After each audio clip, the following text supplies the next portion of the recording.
It was the summer of my junior year when the events of this story took place. My brother and I were chilling at home, playing Super Smash Bros. Brawl, when we heard a knock on our door. I answered it to see our older brother standing at our doorstep. "Ted," I cried out. "Nice to see you, Brad. Is Harry here?" "Yeah, he and I are playing some Brawl. Care to join us?" Ted responded with a, "Fuck yeah." Then he stepped inside.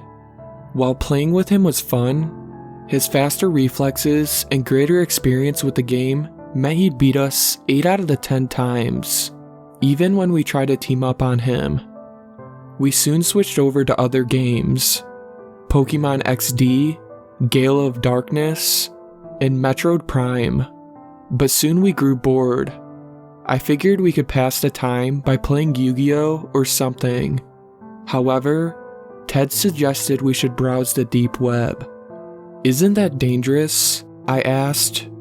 "Yeah, Ted, we've heard stories about people going on there, then having their info leaked and strangers stalking their home. Our brother informed us, as long as we didn't commit the classic amateur deep web browsing mistakes, we'd be fine. He said the mistakes were not using a VPN, and not unplugging our webcam, or at least covering it up if we happened to be using a laptop, which we were. After making sure the laptop's built-in mic and webcam were covered in duct tape, we went on the deep web. For the most part, it wasn't really as exciting as we were expecting. The best thing we came across was a space shooter in which we played as a giant penis shooting sperm at spaceships.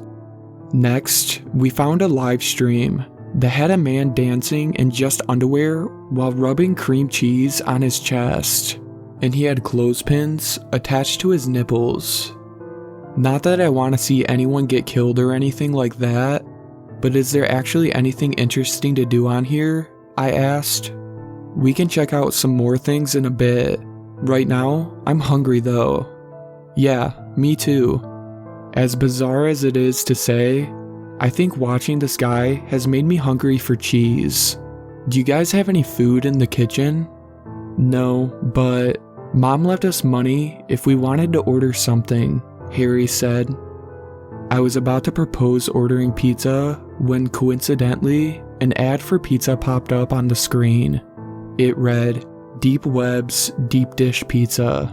Huh? I kinda like the name. Should we click on it? "Or do you think it may be a virus?" Harry asked Ted. "It might be. Do you want to risk it?" What the hell? This is an old laptop anyway, I said.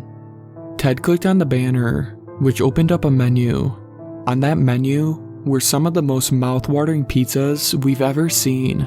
Not only pizza, but also pasta, breadsticks, mozzarella sticks, and desserts, among other things. Hell, even the salad looked presentable for a pizza place. Above the picture was a button that said, "Order here." We talked about what we wanted for a few minutes, and eventually, we decided on a meat lover's pizza with olives, mushrooms, and stuffed crust, mozzarella sticks, apple pie pizza, and 2 big bottles of Dr. Pepper. Just as a precaution, we decided to pay in cash and make sure we put the address in as somewhere public that was close by. When we arrived at our location, which was the library down the street, we saw the delivery guy who had our order waiting by the front desk. Regular looking dude. He looked to be in his early 30s. What was odd was that he wasn't wearing a uniform or anything. He just had regular clothes on. We paid for our food. Then we went outside to eat it in Ted's car. It was fucking delicious. The meat was cooked just right, and the cheese was super stringy. We were busy trying some of the apple pie pizza and mozzarella sticks when we heard someone tap on the driver's window. We looked out to see the delivery guy holding up a bottle of Dr. Pepper. The food was so good, we didn't even notice we were missing one. He motioned for Ted to put down his window. Ted did so. Then the man apologized for forgetting and handed Ted the Dr. Pepper. "By the way, how's the pizza?" the man asked. "This stuff kicks ass. We'll have to order from you guys more often," Ted replied. "Glad you like it, but to make up for my foolish mistake earlier, how about I give you guys something extra?" "Oh, you don't have to do that," the man insisted, and eventually we caved. He ran to his car and came back with a small box. He told us it was filled with cookies, then handed it to Ted. "Well, that was nice of him," I said, as the man walked away. "Let me get a couple of those cookies." "You got it," Ted replied, opening the box. However, instead of cookies, what we saw inside looked to be some kind of smoke grenade, and it went off, sending fumes throughout the car. The fumes must have been some kind of knockout gas, because we began to feel really dizzy. The last thing I saw before passing out was the man smiling at me through the window, and unfortunately, there wasn't anyone else outside.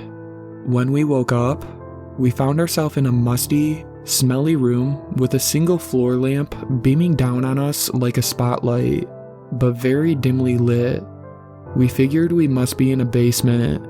All three of us were tied up with rope in the middle of the floor.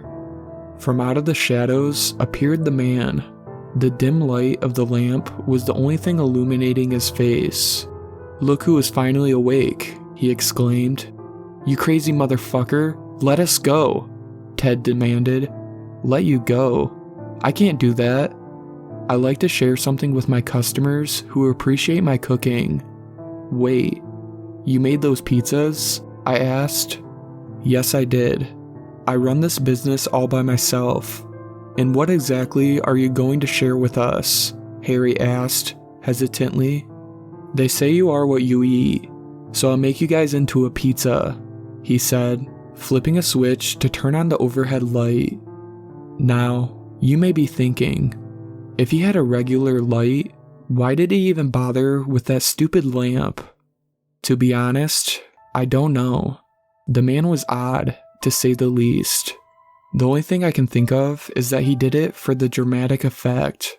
Anyway, when he turned on the light, it revealed at least a dozen naked corpses hanging on the hooks along the walls, and they each had parts missing. One girl had her head missing. The man laughed when he saw our horrified expressions.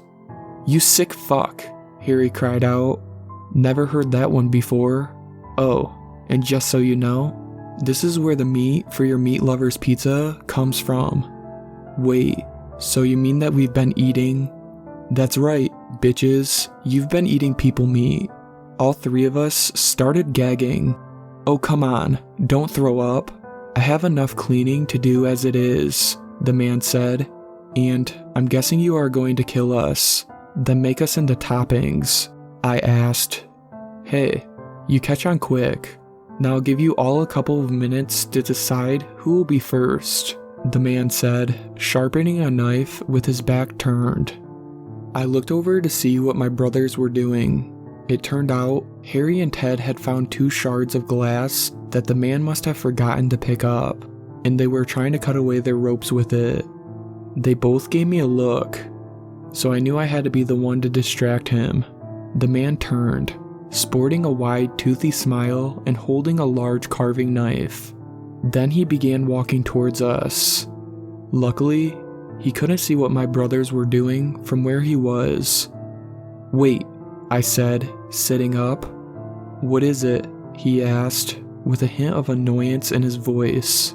I was just wondering how one gets to be a cannibalistic pizza maker. "Are you stalling?" "No. I just figured someone with an interesting occupation must have an interesting background. Well, it's not like anyone will be able to find us out here. I suppose I can summarize to you guys what my life has been like." We all made sure to look at him and pretend to seem interested. See, I grew up the middle child of 4 brothers and 4 sisters. Everyone in my family had a natural cooking ability. That is, except for me. No matter how hard I tried, I couldn't get the hang of it. Something my family chastised me greatly for. So, when I was 16, I did the only rational thing I could think of.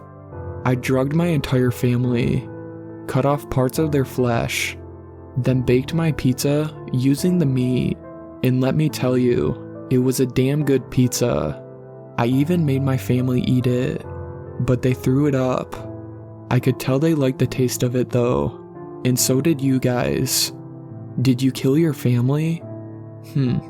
Oh, of course. And I burned all the evidence. After that, I drifted for a while, setting up my business in different places. Before I came here, I admit running things was difficult. It wasn't easy getting victims. This is until I stumbled across this deep web stuff. I must say, it's very convenient and a great way for me to run things.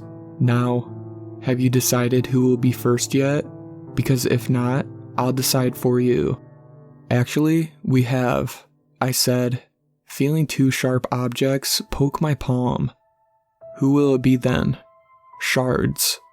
The man gave me a confused look that quickly turned to a surprise when Harry and Ted sat up as I laid on my side.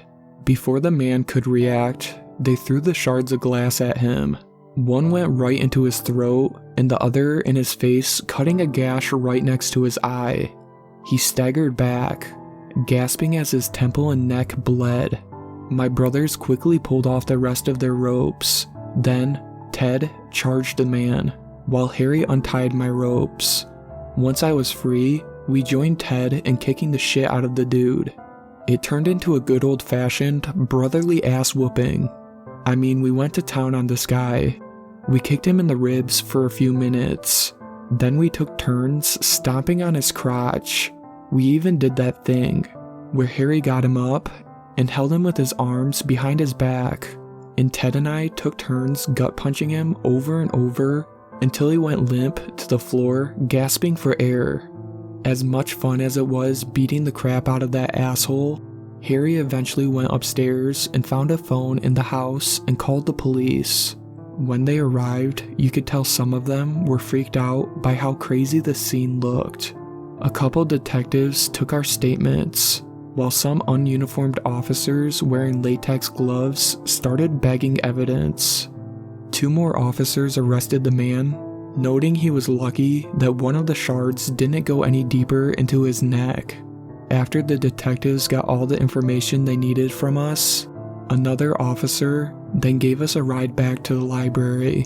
You know, throughout the questioning, there was one thing we all 3 forgot to mention. We still had some of that pizza left over in Ted's car, and I know we should have turned it into the police.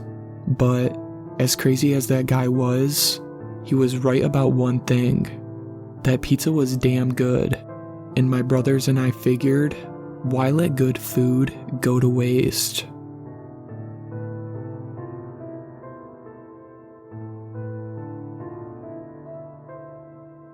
That Friday morning, as the cops filed into our office to talk with my boss, I began to feel a little betrayed by my job. I'm not good with people. Well, at least not face to face.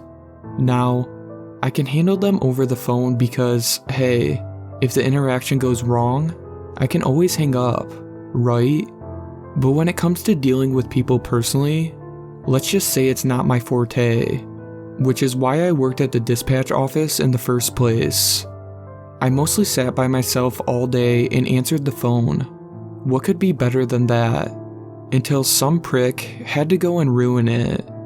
As my boss came out to talk to the officers, I noticed that one of the cops, a young one, with a handlebar mustache and an aura of frigid indifference, surveyed all of us helpless dispatchers, chained to our desks by the promise of a paycheck. I followed his gaze around my coworkers, feeling a little like a snoop as my eyes fell on each person in turn. Seated towards my left was Shannon. She was a few years younger than me, a pretty punk rock sort of girl with short hair and heavy eyeliner. She always answered the phones with an energetic kind of voice that bubbled up from some secret reserve inside her. I was a little jealous of her enthusiasm.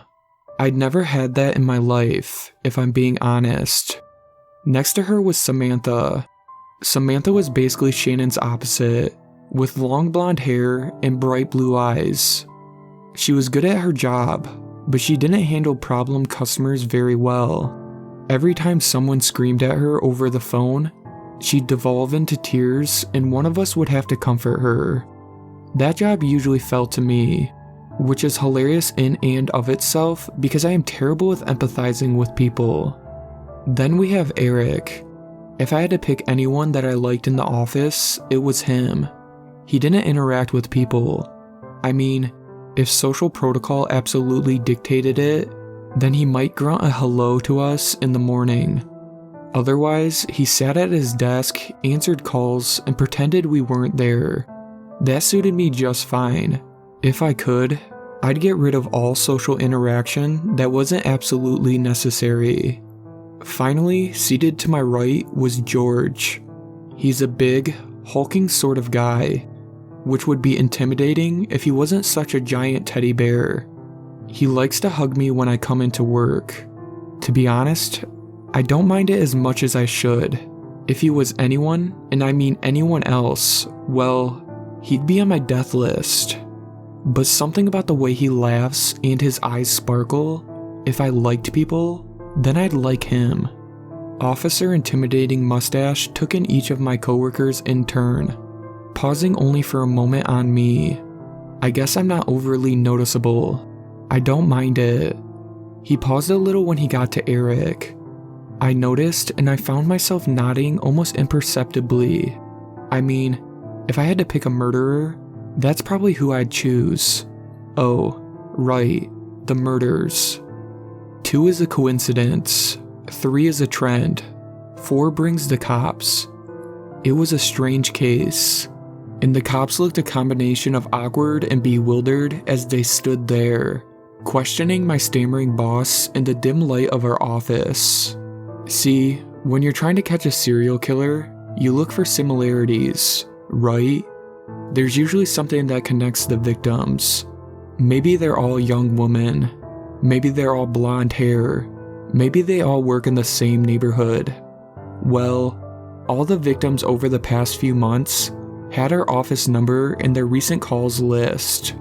I actually remember one of the victims, the 4th victim, the one that brought the cops to our door. He was a regular customer. I guess that's why they finally decided to check us out. His name was Andrew, and fuck, he was a little prick. He was young, entitled, your basic millennial snot-nosed douche. He and his buddies had a habit of trashing whatever cabs we sent them, and he'd been warned several times about it. It seemed like I was always the one who got his calls too. He liked to scream, that kid. He was always shouting at me. Unfortunately for him, all it really did was bore me. My boss liked to have other dispatchers pass trouble calls to me because nothing riles me up. Perks of being me, I guess. After the cops had grilled my boss, they left. The mustache man eyeing Eric with suspicion. I don't think he even noticed. He was too busy on a call, looking exasperated. It wasn't easy to tell when he was frustrated, but if you watched closely, you'd see his eyebrow twitch, and that's when you'd know.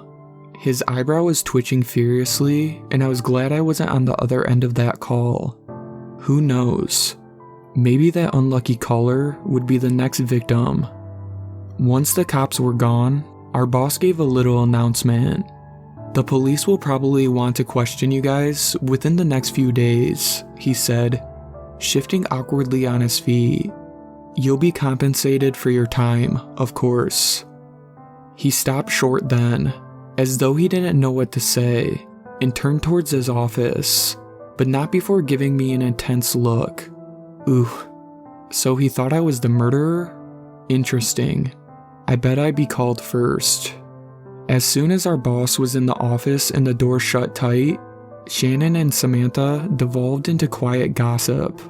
ignoring their ringing phones in favor of hashing out who was the murderer in our midst. I sighed a little to myself, thinking that this was all just a little ridiculous. Of course, there was no murderer in our office. The police were grasping for straws. I mean, sure, maybe the calls to our company had something to do with it, but it seemed more likely to me that the culprit was a cabbie rather than a dispatcher. The cops would probably grill all the cabbies first. We'd have to wait our turn. As I was musing over this, George picked up his phone next to me.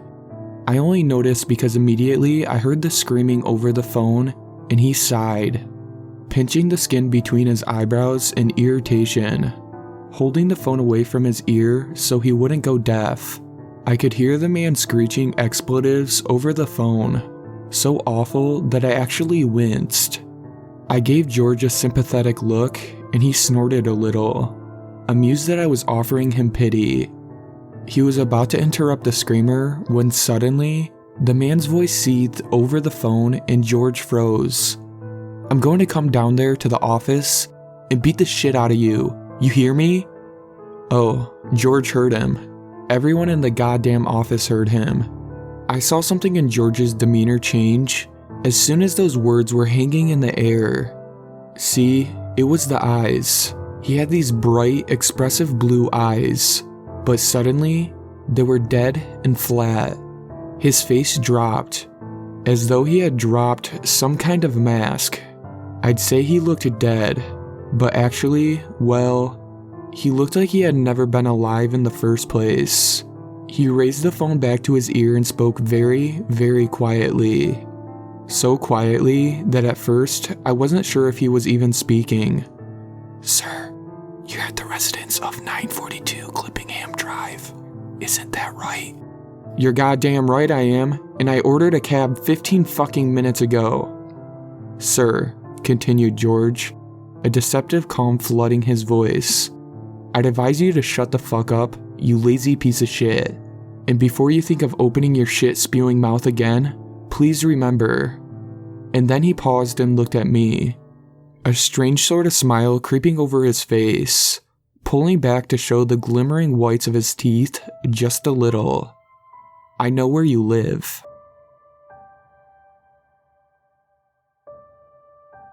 When my sister died, I came into possession of her Facebook account.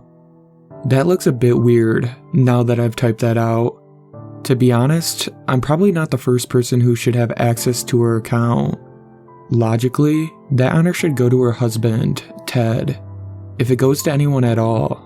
The thing is, nobody knows that I have access to the account. She gave me her password, Jesus, 6 years ago. She had asked me to log in and check something for her on my computer. I can't remember why now. It's one of those little memories that seemed unimportant at the time, but I miss dreadfully now. A million little interactions and words and smiles between us, and I'll never remember most of them. I digress. Anyway, the password. About a week after she died, I tried the password on a whim. I figured she must have changed it at some point within the last 6 years. But to my surprise, I was granted access right away. Honestly, Annalise, she never was very good with cybersecurity. I know I shouldn't have gone into her account. I get that, really. Even if she's dead, it's an invasion of privacy. Not just for her, but for everyone else.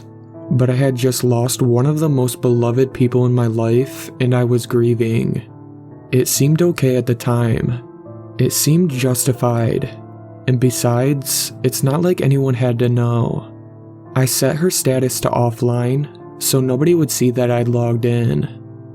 I spent many sleepless nights looking through her Facebook, at the group she was part of, at the pages she liked, at the photos she posted.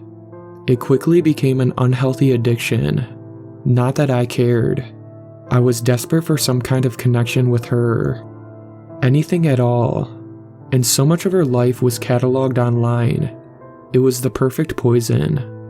To my great shame, I eventually began to go through her inbox. If it makes it any better, I know it doesn't. There wasn't anything groundbreaking or terrible in her messages.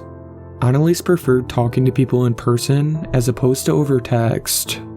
Most of it was pretty mundane, sharing pictures of her little ankle-biter dog with our cousin Sam, ironing out details to a party invite with a group of college friends, planning a last-minute trip to see her best friend, Frida. The last one hurt a little to read. They were set to meet up just a few days after Annalise's accident. Their messages were tense and curt, as though they've gotten into a fight. Frida had seemed so distressed at the funeral, crying that Annalise would never forgive her. It must have been hard, her best friend dying without making up for whatever stupid argument they were having. I imagine that stays with a person forever. It's funny how we always think we have time. The day of the accident, I was actually at the pharmacy picking up iron pills for my sister at her request. Her anemia was back and her arms had been bruising up like crazy. She had been a little blue lately, so I was looking at the candy aisle, thinking maybe I'd bring her some Cadbury eggs to cheer her up. They were always her favorite, and I used to give her all the ones out of my Easter basket. When I got the call, my sister, my stupid, clumsy, lovely sister. It wouldn't be the first time she fell down the stairs. That had happened to her a lot as kids. But it was her last because this time, she was unlucky. This time, she broke her neck at the bottom. She died instantly. The memory of that awful moment, standing in the pharmacy, my mouth hanging open in a scream that seemed to have died somewhere deep inside my chest, flashed vividly in my brain, and my face crumpled as I sat there, reading Frida's message over and over. It wasn't fair. It wasn't fair. I was still crying, curled up in my computer chair in a fetal position when Annalise received a new message. It wasn't rare for people to send new messages to Annalise's Facebook page. Most of it was clearly sent in a state of grief, people wishing she hadn't gone, wishing they had more time. I didn't read any of these messages. To be honest, that felt like too much of an invasion. Plus, they just reminded me of the fact that she wasn't coming home. And, weirdly enough, that was what I was trying to avoid by scouring her Facebook all the time. But something was different about this one. This one was from Ted. Before I could close out of the window, I read the first line. Why did things have to be that way? Visions of Ted flashed in my mind from the funeral. How pale he'd been, how shaky, like he was dying under his grief, like he had no one to share it with, although we all tried. Ignoring that little voice of my conscience, I kept reading. Why did things have to be that way? It didn't have to happen like that. You have nobody to blame but yourself, and I'm so angry with you. We could have worked things out. We could have made it work. I love you. Even in our worst moments, you knew that. How could you not? I did everything for you. Gave everything for you. You were so ungrateful. You know I didn't mean it. I just got so angry. You do that to me, you know? You make me angry, and it hurt me, too, to do that. You have no idea how fucking bad I felt about it the next day. And besides, that flight nearly broke my hand. You aren't the only one that came out hurt. I wish you'd listened. I wish you hadn't tried to run. You thought I wouldn't find out about your plans with Frida? You thought you'd be safe with her? What a fucking joke. You knew you were safe with me. I just lose my temper sometimes. Who doesn't? You're supposed to love me, and that means loving everything about me. Or were those marriage vows a lie? It's your fault. It's your fault for leaving your phone open so I could read those messages. It's your fault for hurting me when you knew I was already in pain. It's your fault for making me so angry that I did something to hurt you again. Don't you understand? It's your fault, and now you've been punished for it. As I read the messages, I became increasingly ill. Slowly, a picture started to form in my mind. A picture that made my heart rate pick up and my jaw hang open. No. Before I had time to react further, another message came in. What the fuck? Who's reading this? Shit. I'd forgotten that by clicking on the message, it sent a red message notification. In panic, I shut my computer, backing away from it like it was toxic. It took me a few hours to process what I'd seen, to try and understand it, but by the time I realized what Ted had done to my sister, I knew what I had to do. I took screenshots of the conversation and went down to the police station. It was about 3 a.m, and they were surprised to see me, of course, but they were very interested in what I brought in. They started the search for Ted immediately. Unsurprisingly, he wasn't in their home. He was gone, along with his wallet and all his personal identification. They stopped to talk to Frida too, and she told them everything about how they'd been planning to get her away from him, to hide her until she could get a divorce finalized. Frida wanted to talk to me, but I refused. I have nothing to say to her for not coming forward earlier. The police think their prospects of catching him are pretty good. He'll almost certainly have to use a credit or debit card along the way, which will help them pinpoint his location. As for me, I'm hoping they don't find him, because if they find him, then he'll be at the mercy of the law, and I've decided that the law is pretty lenient, especially in these parts. If Ted gets convicted, and that's a big if, he might get life in prison, and life in prison is too good for scum like him. The police have started their search. Well, I've started one of my own, and I'm not stopping until I find him and get justice for Annalise, for my family. I won't stop until he's choking on his own rotten blood.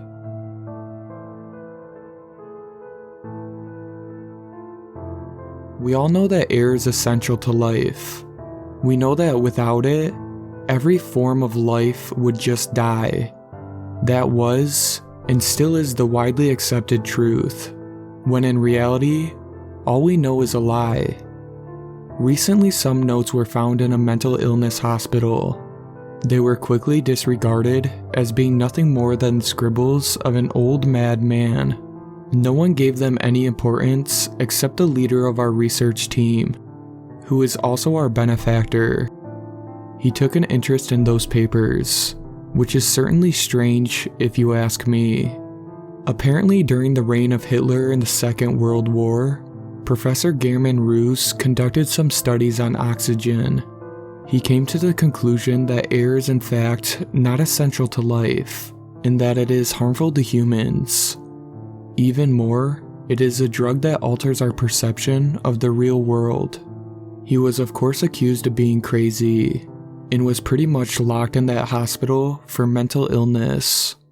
We are not a huge research team, and are very united, but still, no one could question the decision of our leader, Mr. Jovanovic. It's like he was unmovable and set on further researching German Roos' project. Mr. Jovanovic is by far the smartest person I know, and to be honest, might be the smartest person in Germany. To think he would be so intrigued by such foolishness. The next 6 months were uneventful, but we made a lot of progress. While I was still skeptical, the discoveries of Weber from more than 50 years ago started to feel not so alien and foolish. Mr. Jovanovic told me he wanted to discuss certain matters in private. Out of all the scientists working in his team, he trusted me the most. After all, he was my mentor. What is it, Mr. Jovanovic? Oh, call me Flynn, would you? You are not a student anymore, he replied, laughing. In a month's time, we are ready to test our work until now on a human, he continued. Hearing this made me feel uneasy. but also a bit excited, as much as I hate to admit it. Okay, what would be the procedure, Mr. Flynn? It's nothing complicated. We just need to remove the lungs, mouth, and nose of our next subject. Hearing this filled me with dread. A brief thought of giving up crossed my mind, but I quickly disregarded it. I had too much respect for Mr. Yovanovitch, and again, I was curious myself. I wanted to see if we were foolish to trust the files of that guy from over 50 years ago. Oh, and also, as you know, the nerve in the brain that is responsible for the instinctual breathing must also be removed, continued Mr. Yovanovitch. I nodded, and the conversation ended there. I went home that night and stayed up all night, thinking we are on the verge of discovering something great, or meet with failure and waste a human life. The next few weeks went by, and now we had our first patient. Apparently he was a poor volunteer from Central Africa. He knew what he was getting himself into and demanded that the 1.5 million euros to be given to his wife and 7 children back in Africa. Our team agreed, and the removal surgery started. I can say it went smooth as butter. We successfully removed the lungs, mouth, and nose, as well as the nerve from the brain, and the vital signs of that man were regular. We gave him some time to rest, and when he woke up the next morning, this was the big moment. He slowly opened his eyes. He then looked at me and the rest of the team beside his bed. His eyes widened and he bolted out of the bed. He then looked at a nearby mirror, and tears began to form in his eyes. He grabbed a nearby pair of scissors and stabbed himself in the neck more than a dozen times. Blood covered the entire room and everyone was in shock. I gagged and almost started crying. Unlike Angela, who was already crying intensively, Mr. Yovanovitch called an emergency meeting immediately and ordered the disposal of that corpse. A long silence was filling the room.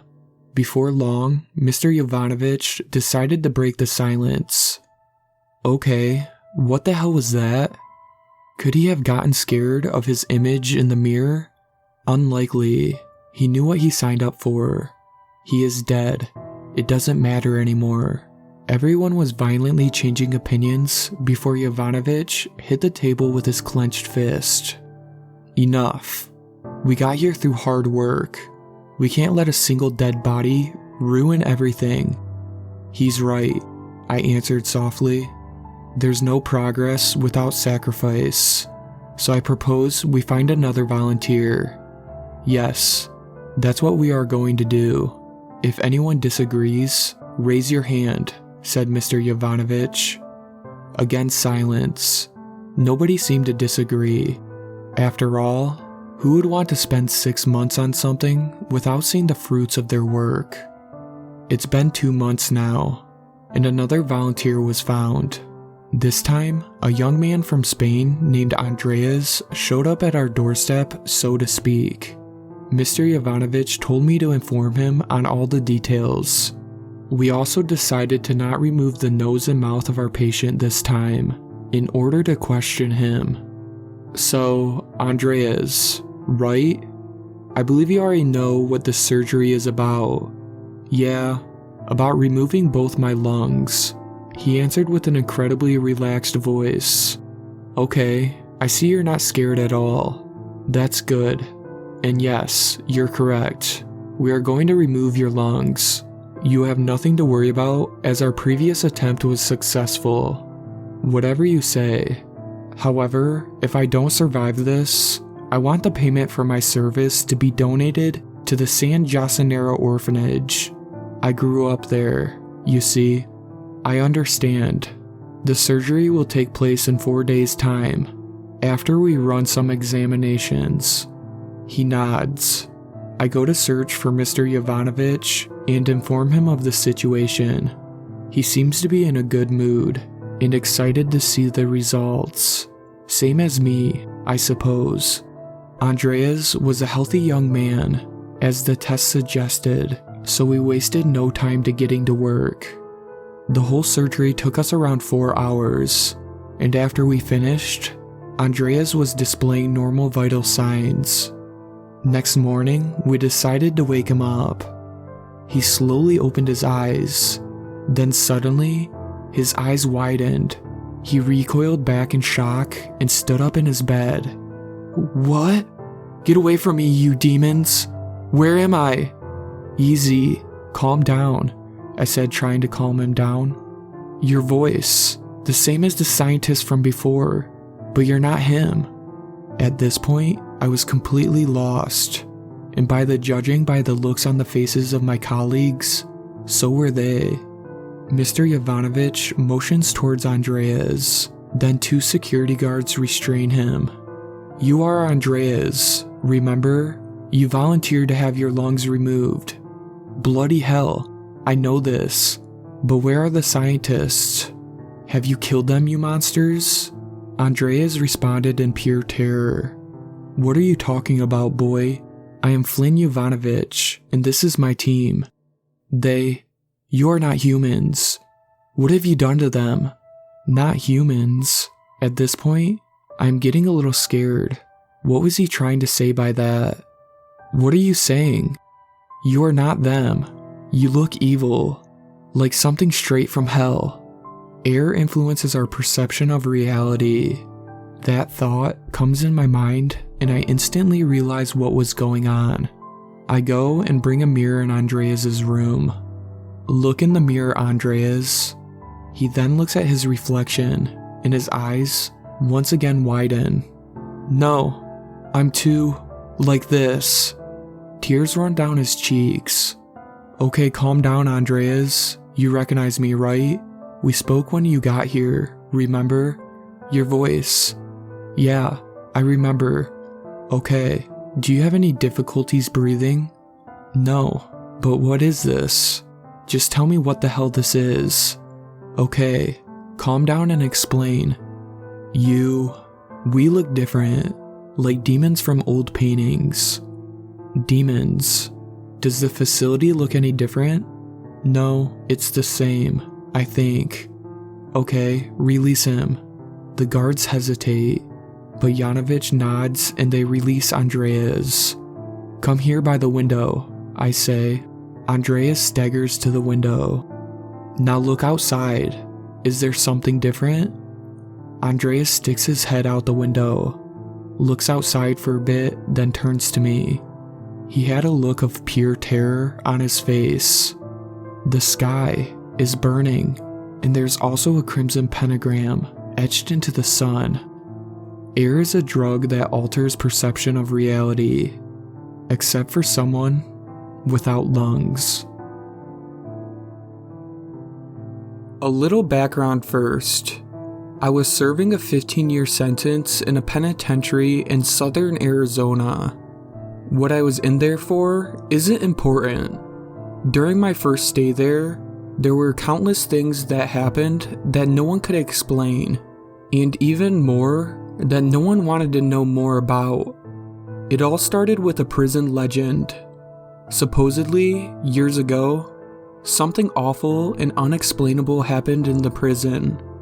Every morning we'd be woken up and expected to stand near the front of our cells while guards visually confirmed we were present and accounted for. Apparently about a year before I got sent there, the most brutal and unexplainable thing happened during one of these routines. A man who had a cell to himself looked very off during this check.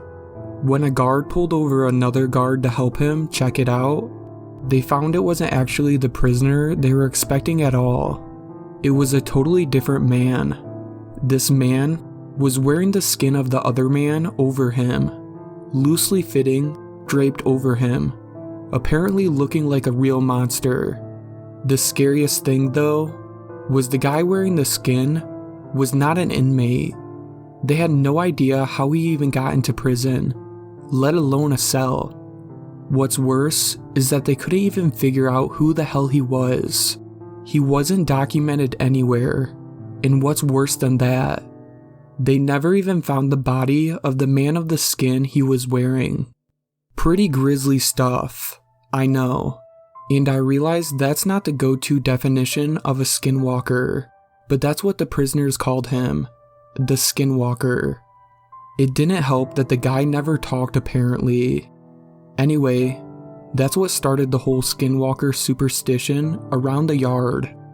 Apparently the guy got shipped to a different spot about a month after it happened, and just about everyone in Gen Pop felt all the better for it. I heard about the story on the second day of my stay. Hell of a story to hear to place in your home for the foreseeable future. Now, on to the real shit though. Sure, that guy was the skinwalker, but all he did in the long run was get an old lifer Navajo inmate to tell everyone about the actual skinwalkers. It seemed like a lot of the prison culture actually revolved around them. Now, apparently, skinwalkers are tricky to point out on the spot, but if you manage to survive around one for more than a minute or two, almost everyone can tell the mannerisms are all off. They can mimic human speech, but not replicate it. They twitch manically. They have an unnatural gait while walking, but apparently they got better with experience. The old Navajo guy, his name was Carl, said that he was sure there was an actual one among the prisoners, slowly picking us off over the years. He called it the Grandmaster Skinwalker at one point. Apparently he thought it had human mannerisms down so well that you might not even be able to tell if it was your cellmate for a day or two. It had to be good, he posited one night. He would expect a skinwalker to jump at any opportunity for a kill, but this one realized it had a revolving door of people to kill coming to it, and masterfully bided its time, as Carl thought, for years. A lot of guys found humor in it. A lot more were really on edge about it. Every once in a while in prison, people snap. Sometimes you'll find your cellmate swinging in front of your bunk, strung up around the neck by his pant leg. Sometimes you just can't take it anymore. But in our yard, people tended to snap in a very special way. It wouldn't be an outburst at dinner or a silent suicide at night. Guys would just stop talking, hunch over, and shuffle around. Any friendships they had would be mostly out the window. They would turn into a loner during rec time. They would let their hair hang in front of their face. No one would like to talk about it. Like if they did, it would happen to them next. I felt the same way. I didn't know if it was a skinwalker or just people going crazy, but I didn't want to find out. It wasn't clockwork or anything, but every time someone snapped in this way, it wasn't more than a couple weeks before they were shipped off or transferred to God knows where without anyone else knowing beforehand.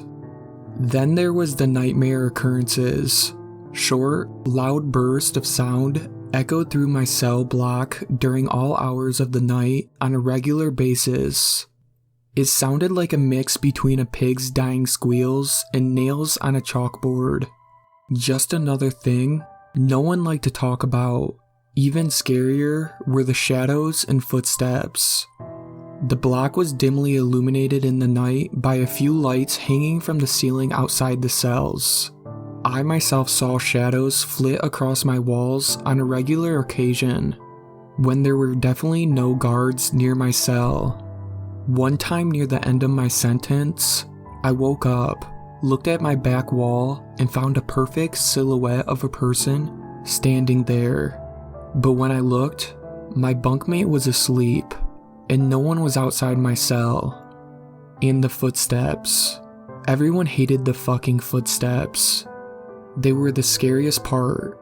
In the night, sometimes, more rarely than the shadows, you would hear ungodly fast footsteps. They sounded like wet feet slapping on tile floor. Whatever it was inhumanely fast. If you happened to be awake before it started, By the time you heard the footsteps on one side of your cell and whipped your head around to see the thing run by, it sounded like it was 3 cells past you. Everyone hated the footsteps. I agreed. I thought they were the worst. I was released from that place about a month ago, and I have more stories than I can count. I swear it was nearly my turn. About a week before I was discharged, my cellmate and a good friend of mine snapped. In the same kind of way. I didn't sleep for an entire week. Well, I did, of course, but never for more than a few minutes at a time. Never turned my back on the guy. The scariest thing, I woke up one night to him somehow snaking his body through the bars of our cell. For reference, I couldn't get anything past my shoulder through them. The worst part though, he was coming back into our cell. On the day of my release, I didn't say a word to him, just left. He seemed fine with it. So was I. I had made it though. 15 years of prison fights, gang disputes, and for all I know, skinwalker abductions. I left through the front gates a free man. As I walked along the fences for the rec yard, I spotted my cellmate, standing off on his own, like he had for the last week or so. I shook my head, not even really sure if it was him anyway. I took one last look over the yard, this time from the other side of the fence. I wish I hadn't. There, standing off on his own, on the other side of the yard, was Carl, slouching over, eyeing the other inmates, and twitching manically. You don't have to be all that perceptive to notice that malls and retail sales in general have been on a slow and steady decline for quite some time now. Sears, Dillard's, JCPenney will all soon be just remnants of a long-forgotten consumerist era. Due to my considerable bad luck and lack of forward thinking, I found myself employed by one of these dying malls. I remember the day I started at the place, I accidentally parked all the way on the other side of the building and had to walk to my work location, Spencer's, which was the very last store open at that mall. My interview with the store manager was over Zoom, so this was my first time actually entering the place. I literally felt like I was going into a ghost town. There was this overgrown planter up ahead that sat in the middle of the hallway with these long wiry weeds bursting out from the center of it and covering the sides. I smirked as an old plastic bag literally rolled across the hallway like a tumbleweed from an old western movie. A wide-eyed, disheveled-looking homeless man shuffled around a corner past me, looking very stressed. He then turned and looked back as if he was searching for someone, then ambled right past me again, not even making eye contact. I stopped at the food court before my shift to grab something, wondering if there would still even be any food windows in operation. Luckily, there were 2 places. A hot dog and a Chinese food window were both open. Neither were my favorite, but I figured I could probably fill up on some fries at least. As I walked over to the hot dog window, I noticed someone out of the corner of my eye who immediately disturbed me. Across the rows of empty tables and chairs, there was an obese woman at a large table with 2 different trays in front of her. She was literally going back and forth from a Chinese platter to a hot dog, and everything down with a milkshake. Sauce was covering her face and shirt as she consumed voraciously. I'd never seen anything like it, and I didn't want to stare, but it definitely made me uncomfortable. So I grabbed my fries and headed to my store to eat them in the back room. As I walked out, I turned my back and saw her look up from her food. She stared at me blankly, but with this deranged hint of desire. Luckily, I was told before where the time clock for the store was. I walked straight to the back and found a coworker, Brandy, who was aggressively stocking items on a shelf and eventually noticed me. "You the new guy?" she asked as she grabbed one of my fries. Her studded eyebrow ring glistened as light cast across an enormous burn scar covering half of her face. She was probably in her early 30s, and you can tell by her curt personality that she'd been dealing with social ramifications of the scar for most of her life.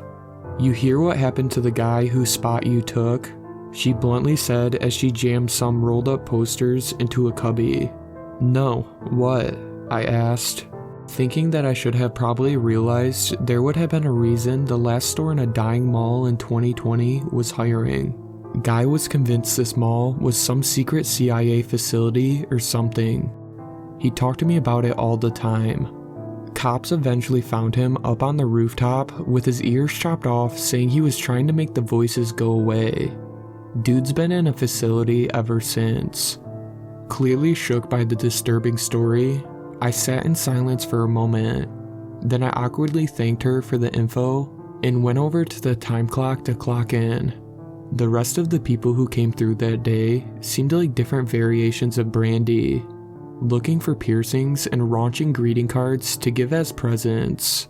Either way, it was a pretty standard day for that kind of place, except for one really weird thing. The manager I had met with over Zoom never showed up, so I basically just took direction from Brandy the whole time. At closing, she showed me how to shut down the register. Then we cut the lights before bringing down the gate over the front of the shop.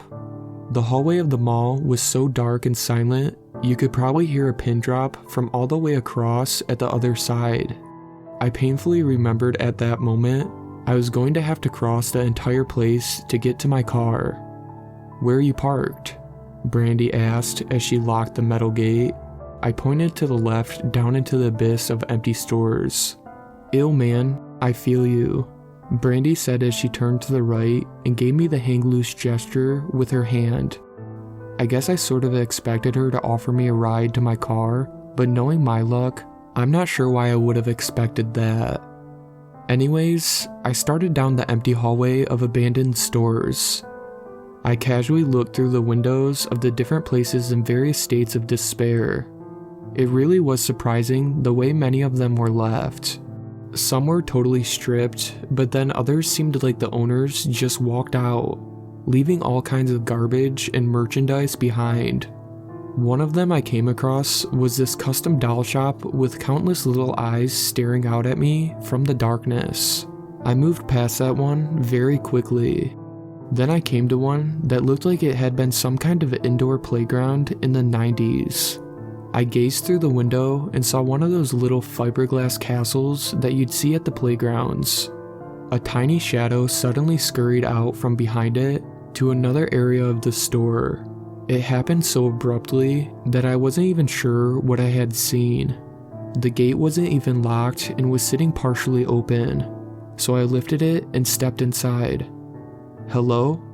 I called out into the darkness, hearing nothing back.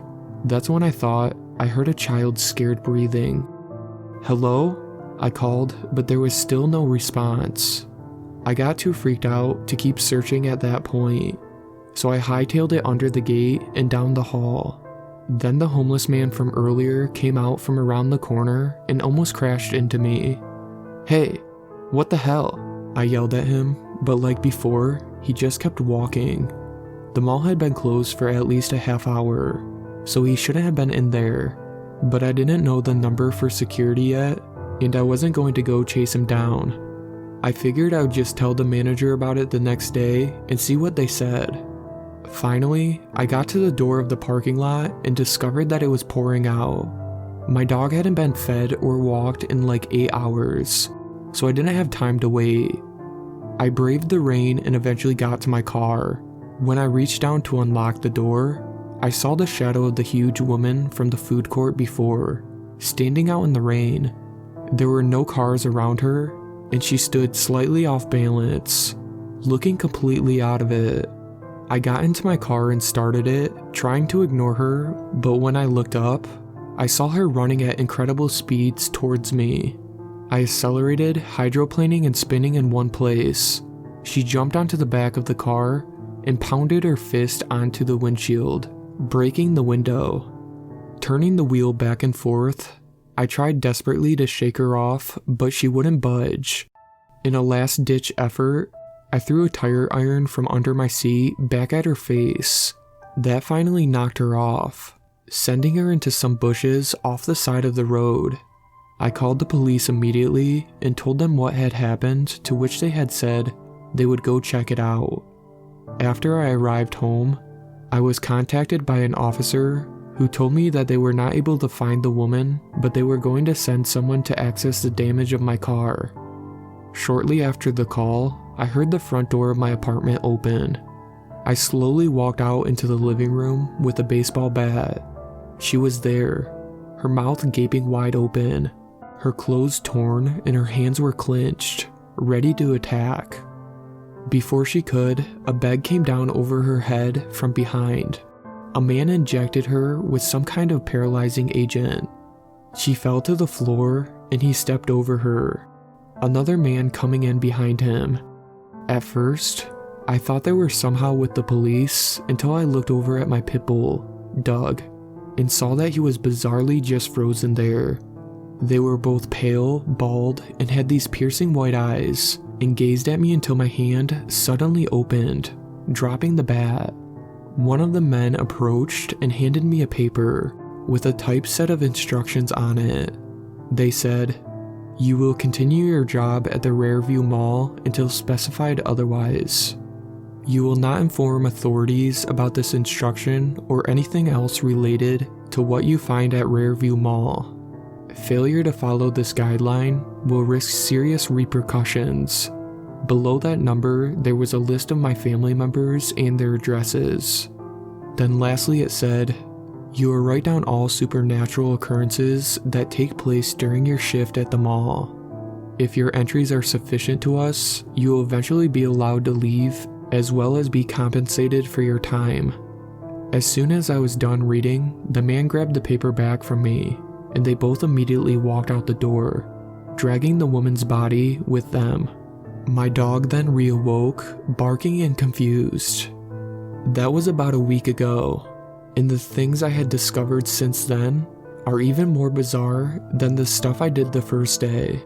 I still have not been contacted by those men again, and I don't know how much longer I can keep going with this. I fear for my life on a daily basis. Although I am scared, one thing is for sure. The more time I spend at the mall, the more intrigued I become with its true nature and why I am needed here.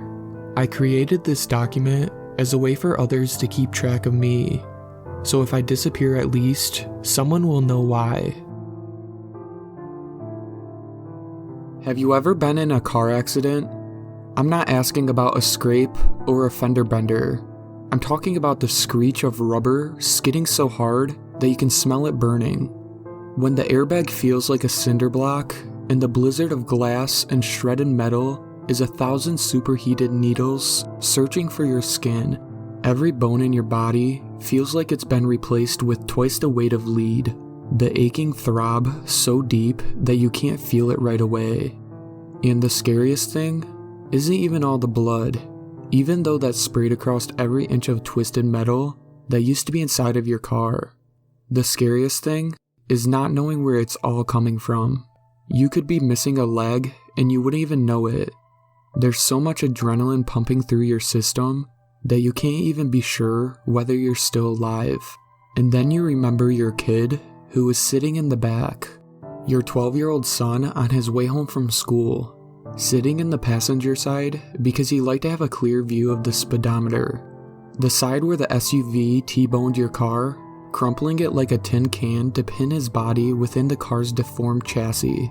And when the ringing in your ears finally starts to die down and you hear the crying, you're so relieved because as long as he's still alive, everything will still be okay. And it takes you a few more seconds to realize the heaving, weeping sound is actually coming from you, and that your little boy hasn't moved or made a sound. That's how it happened to me anyway.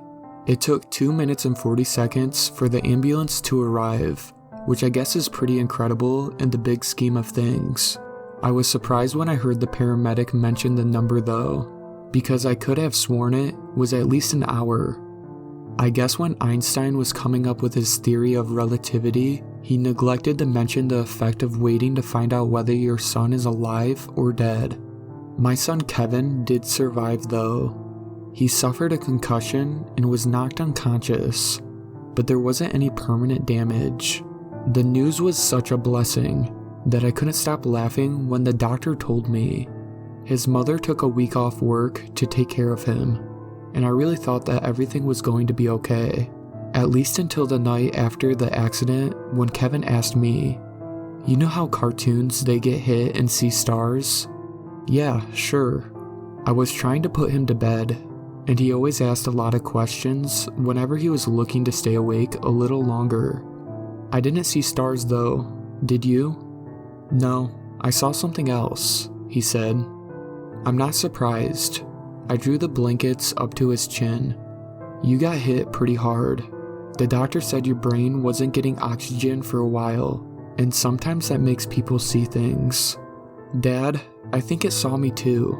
He was barely peeking out above the covers, but his eyes were huge and quivering. "Well, all that matters is that you're safe now. Your mother and I aren't going to let anything—" "Dad, where were you before you were born?" He interrupted me again. I frowned at him, hesitating. "I don't think this one is addressed in the parenting handbook my wife picked up at the thrift store. I saw the place I came from, and the thing that made me. I didn't like it." "What was it like?"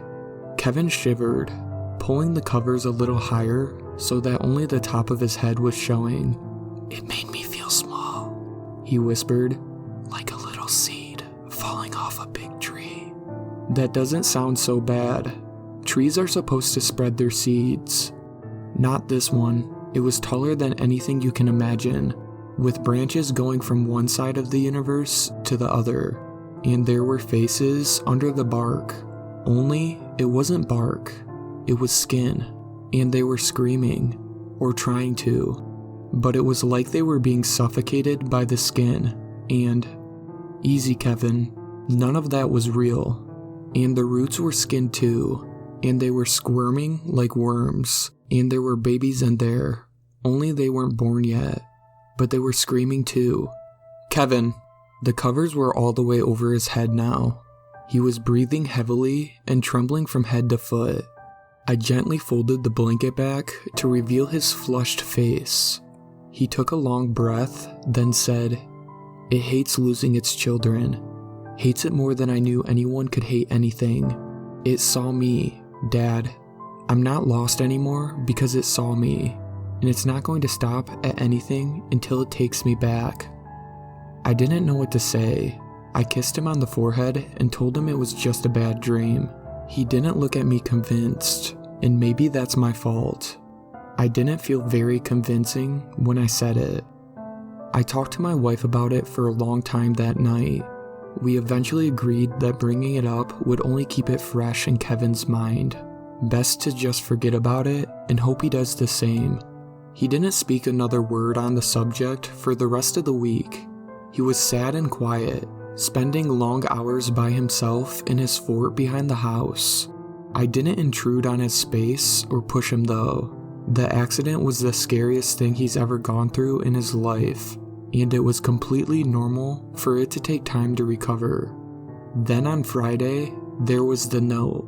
It was written on the yellow legal pad in the kitchen we used for our grocery list.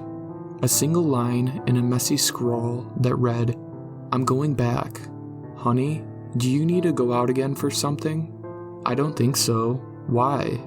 Do you need something?" she asked. She came around the corner and we both stared at the yellow paper. Of course, that was Kevin's handwriting, and we both stared a little longer as the same thought slowly bubbled to the surface of our minds.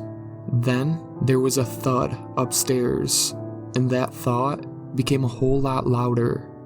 "Kevin, you okay up there?" my wife shouted. Then with a smile, "Remember when we couldn't get him to stop jumping on the bed?" Thump, thump, thump, thump. Incessant, desperate flailing. We raced each other up the stairs, the sound getting louder and louder until we flung open his bedroom door. And the sound suddenly stopped, replaced by my wife's scream. Kevin's limp body dangled from a rope. tied to a jutting piece of wood above his closet door. We rushed over to take him down, tripping over the chair he stood on before he kicked it over. The thumping had come from his legs kicking the closet door while he choked, and now they weren't moving, and time stood still again. He never lost consciousness this time though. We were all crying by the time we got the rope from around his neck.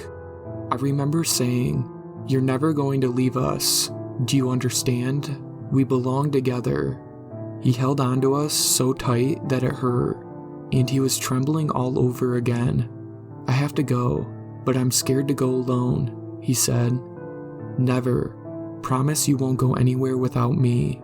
I promise.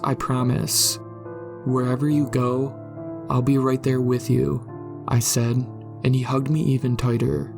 I don't know why he started laughing, or why my wife and I joined in, but I think it was just relief.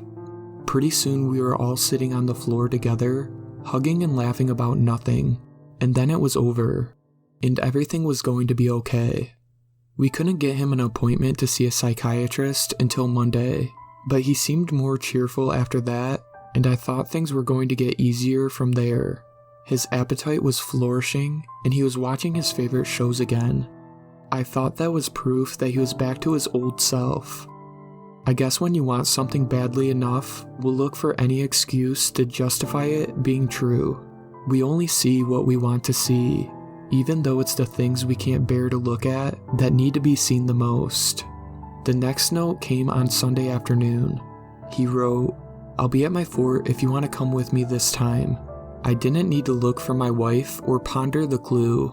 I was out the door before the paper even drifted to the ground, sprinting as fast as I could for the woods behind the house.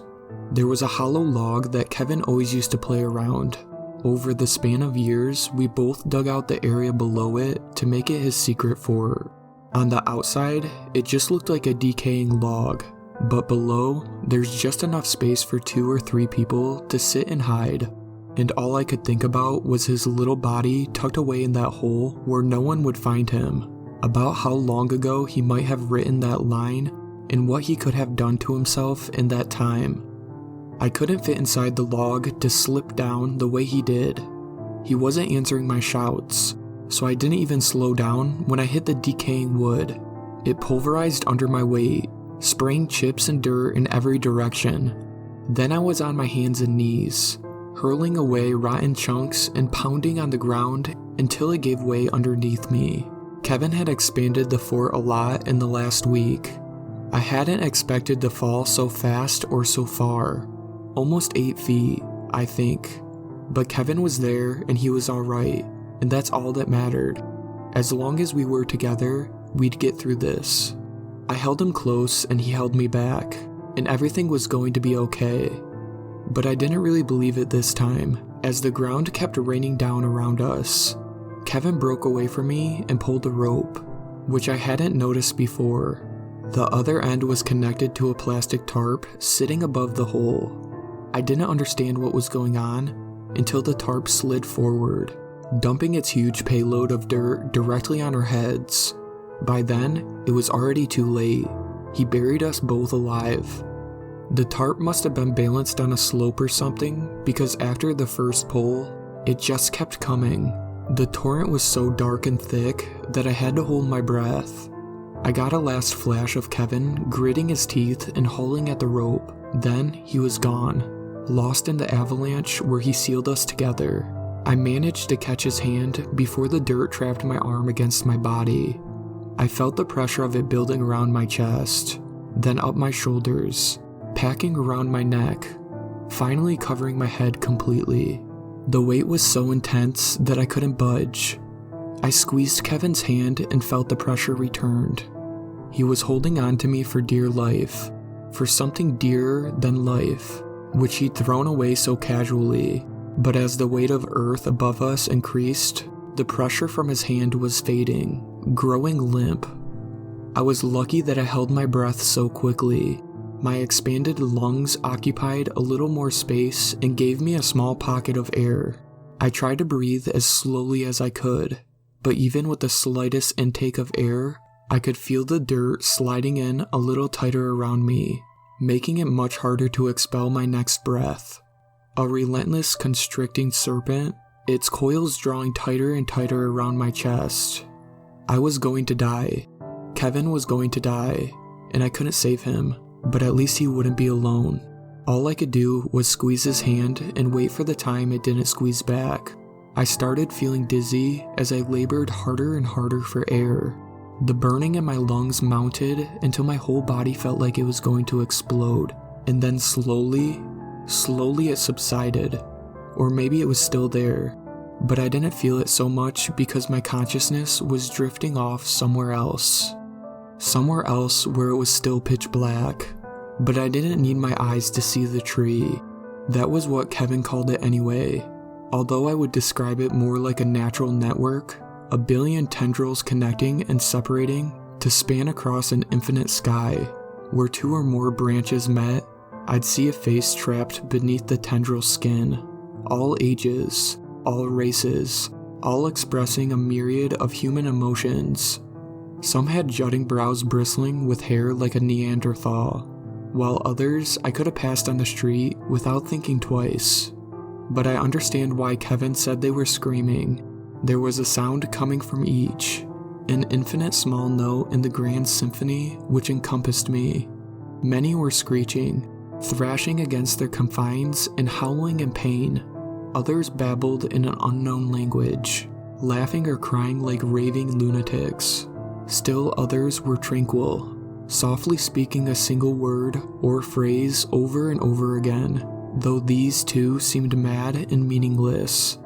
I scanned face after face, looking for Kevin, somehow feeling that if only I could find him, then even now I could bring him home. I don't know how long I searched these infinite faces, but I knew I was growing too weary to continue forever. I might have already seen him and passed him by without noticing. There were so many faces that they all started to blend together and look the same. I was no longer able to even untangle their individual voices, each raucous note replaced by their mighty roar of their combined chorus, rising and crashing like the sea. I screamed for Kevin until my scream was all I was, my contribution devoured by the song until the two were one.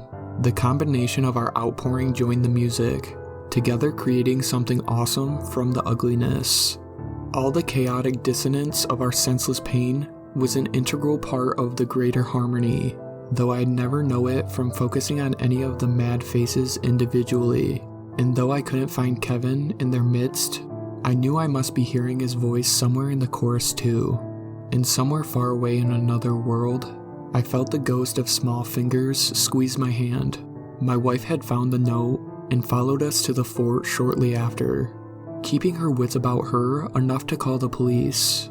When I regained consciousness on the ground, the paramedics told me I was lucky to still be alive. I told them they were right. Forgive the poverty of my words, which seek to capture something too great to be confined. That hole was the tomb where I died, and the womb where I was born.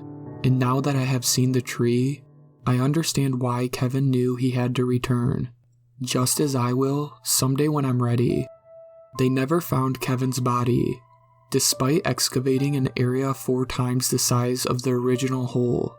I never found his face in the labyrinth either, but I don't suppose that matters. Whether it laughed or cried or whispered to itself is irrelevant, because he wasn't any of the unfathomable billions of interchanged faces. He was the song itself, beautiful, eternal, and never alone. The Devil's Nightmare is created by our own minds and is born anytime someone has any amount of fear about something. Fear is like chum in the water for this entity. I believe it can smell it from miles away. It exists anywhere that life forms are and will never really be destroyed. As long as we are around, that is. At its core, I believe it is a spiritual parasite, one which attaches itself to us and feeds off our fear. That is why it manipulates its host to create as much of that as it can. It also does not need to exclusively attach to one person. It can possess many different people at once. influencing them based on their personal experiences. Its ability to spread and control people is astonishing. If somebody has any amount of anxiety about a topic, it can spread through a conversation just like that. Then once inside, it transforms its host's behavior, changing who they are. If you notice a change in someone, or see that they have become more fearful than usual, they may be being influenced by the entity. A man named Philip Carmichael was an individual I found who I felt showed obvious symptoms. He claimed that he probably harbored the being since he was just a little kid, or perhaps he was born with it. He said it used to make itself known by offering little innocuous comments to him as if he was speaking them to himself but was confused as to why. It would say things like, "What if this person doesn't like me?" Or, "What if they make fun of me?" These type of thoughts were crucial in helping the devil's nightmare grow within him. He also felt that in our time now, more than ever, it was able to grow and gain enormous influence. I believe the entity has always prospered in eras like ours. Anytime that there is a great uncertainty to feed on, like World War II or the Dark Ages, it was most likely there pulling the strings. It's always thrived in chaos because that comes with fear. The first research I came across on the entity dates back thousands of years, when members of the Catholic Church first named it the Devil's Nightmare. They told tales of it, saying it was cast out of hell because even the devil feared it, which is a testament to the true power of the being. Since then, knowledge of it has been passed down by elite members of society, often being used to further their agendas and spread their influence, while absolving them of any blame. This is because it's so difficult to tell if someone is truly infected.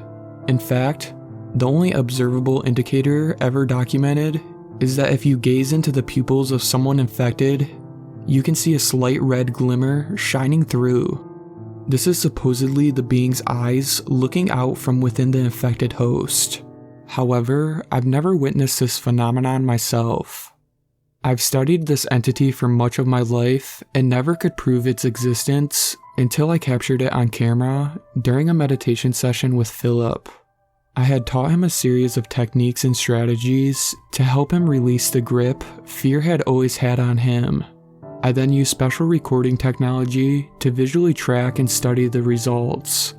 For months, I had him record his 1-hour meditation sessions before he went to bed, and at first, we didn't catch anything. That was until one night, he said he felt he had a particularly good meditation, with his focus being very strong. I later watched the recording and witnessed what I had been waiting all those years to see. A dark shadow-like figure manifested at the edge of Philip's bed and hovered there glaring at him. It appeared to be in a deep form of analysis, its body writhing back and forth. Most likely, I believe it was contemplating how to penetrate his mind once again. The pits of its eyes became redder and redder the longer it stared at him. Then after a few minutes, it just vanished again. I tried submitting this tape to various different scientific agencies, but they just claimed it was fake. Eventually, one of the agencies even set out to destroy it. It seems there are individuals who don't want the information about the being to be known. So, what can it even do? Well, as far as I know, it has the ability to do almost anything it wants, and at the same time, almost nothing. Every action it desires is performed by the one infected, and all the entity can really do is convince them to act. A woman I was interviewing at a prison told me about her encounters with the being, saying that they were eventually what landed her in jail. She had violently attacked a man who looked similar to someone who had abused her in the past, thinking that he was somehow comparable to the original man. She felt like the attack was completely orchestrated by the entity because she never would have done that otherwise. I've noticed in my findings that traumatic events do seem to give increased ability for the entity to enter someone's mind and cause havoc. She said it would tell her to do things, but used her own inner voice to say them to her, to the point where she wasn't even certain which thoughts were truly hers anymore. She believes that she is now controlled mostly by the being, and only a small portion of herself is still there. That's what seems to make the being so dangerous. The fact that you never really know. So in this case, there is really only one way you can fight it. You must accept that it could be there and acknowledge what it might be doing. You have to realize that it uses your fear to control you. Then, and only then, can its influence diminish. If you are less affected by the mechanisms it uses, then you will be less controlled by the being entirely. It never goes away though. It's something you can only hope to manage, but never completely destroy. Hopefully in the coming years, more people decide to react to the being in this way. Giving into the fear only causes it to expand further and further, until God knows what travesties it may accomplish.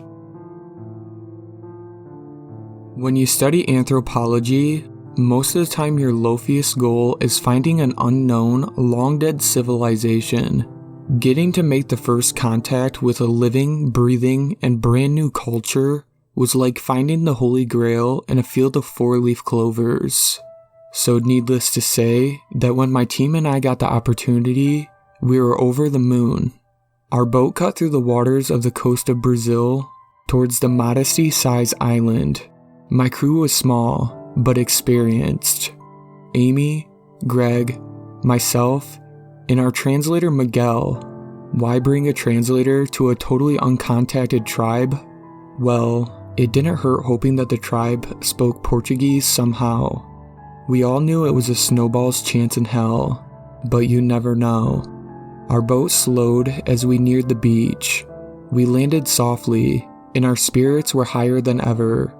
God, what a rush. The game plan was to lead with Miguel, obviously. The other three of us didn't exactly look local, even on the mainland. So we were hoping that Miguel having at least close to the same skin color would help. There was about 50 feet of beach in front of us, followed by a dense tree line. You couldn't see more than 5 feet into the brush, so naturally, the three of us imagined a tribe 6 feet in. We were excited, but we knew what we were doing was dangerous. Uncontacted tribes tend to be violent to outsiders. We didn't want to look like we were bringing an army. That's why there was only the 4 of us. Saying we'd be outnumbered was an understatement. Even more, we had no idea the state of the island people on any level. Was it one giant tribe? Many small ones? We could have been walking into a war zone for all we knew. Walking into the tree line wasn't much better than suicide, so we waited. It was a beautiful day. The beach was calming. I could wait until someone stumbled upon us. It was about an hour before we heard a yell from behind the trees. We all instantly jumped up. Miguel took point. We all had to be trained to shoot before our outing, and we were all given a pistol and a knife for self-protection. My hand instantly went to my gun, but it stayed holstered. Slowly, from the trees, a small troop of native men approached. Each of them held a drawn bow, pointed towards us. They were dark-skinned, shirtless, and each were covered with dark red tattoos, head to toe. The tattoos were different on each person, but they were just as intricate as they were unique. They were all rather skinny. A few had pot bellies, but otherwise they seemed strong and healthy. They all had very short hair, minus the one leading the brigade, who had long braided hair down to the middle of his back. They inched towards us at a snail's pace. Each of them stepped in unison. They had definitely trained for situations like this. The long-haired one yelled something. I had no idea what it was. Miguel said something back. Couldn't tell what that was either. "What's going on?" Amy's whisper yelled through her teeth at Miguel.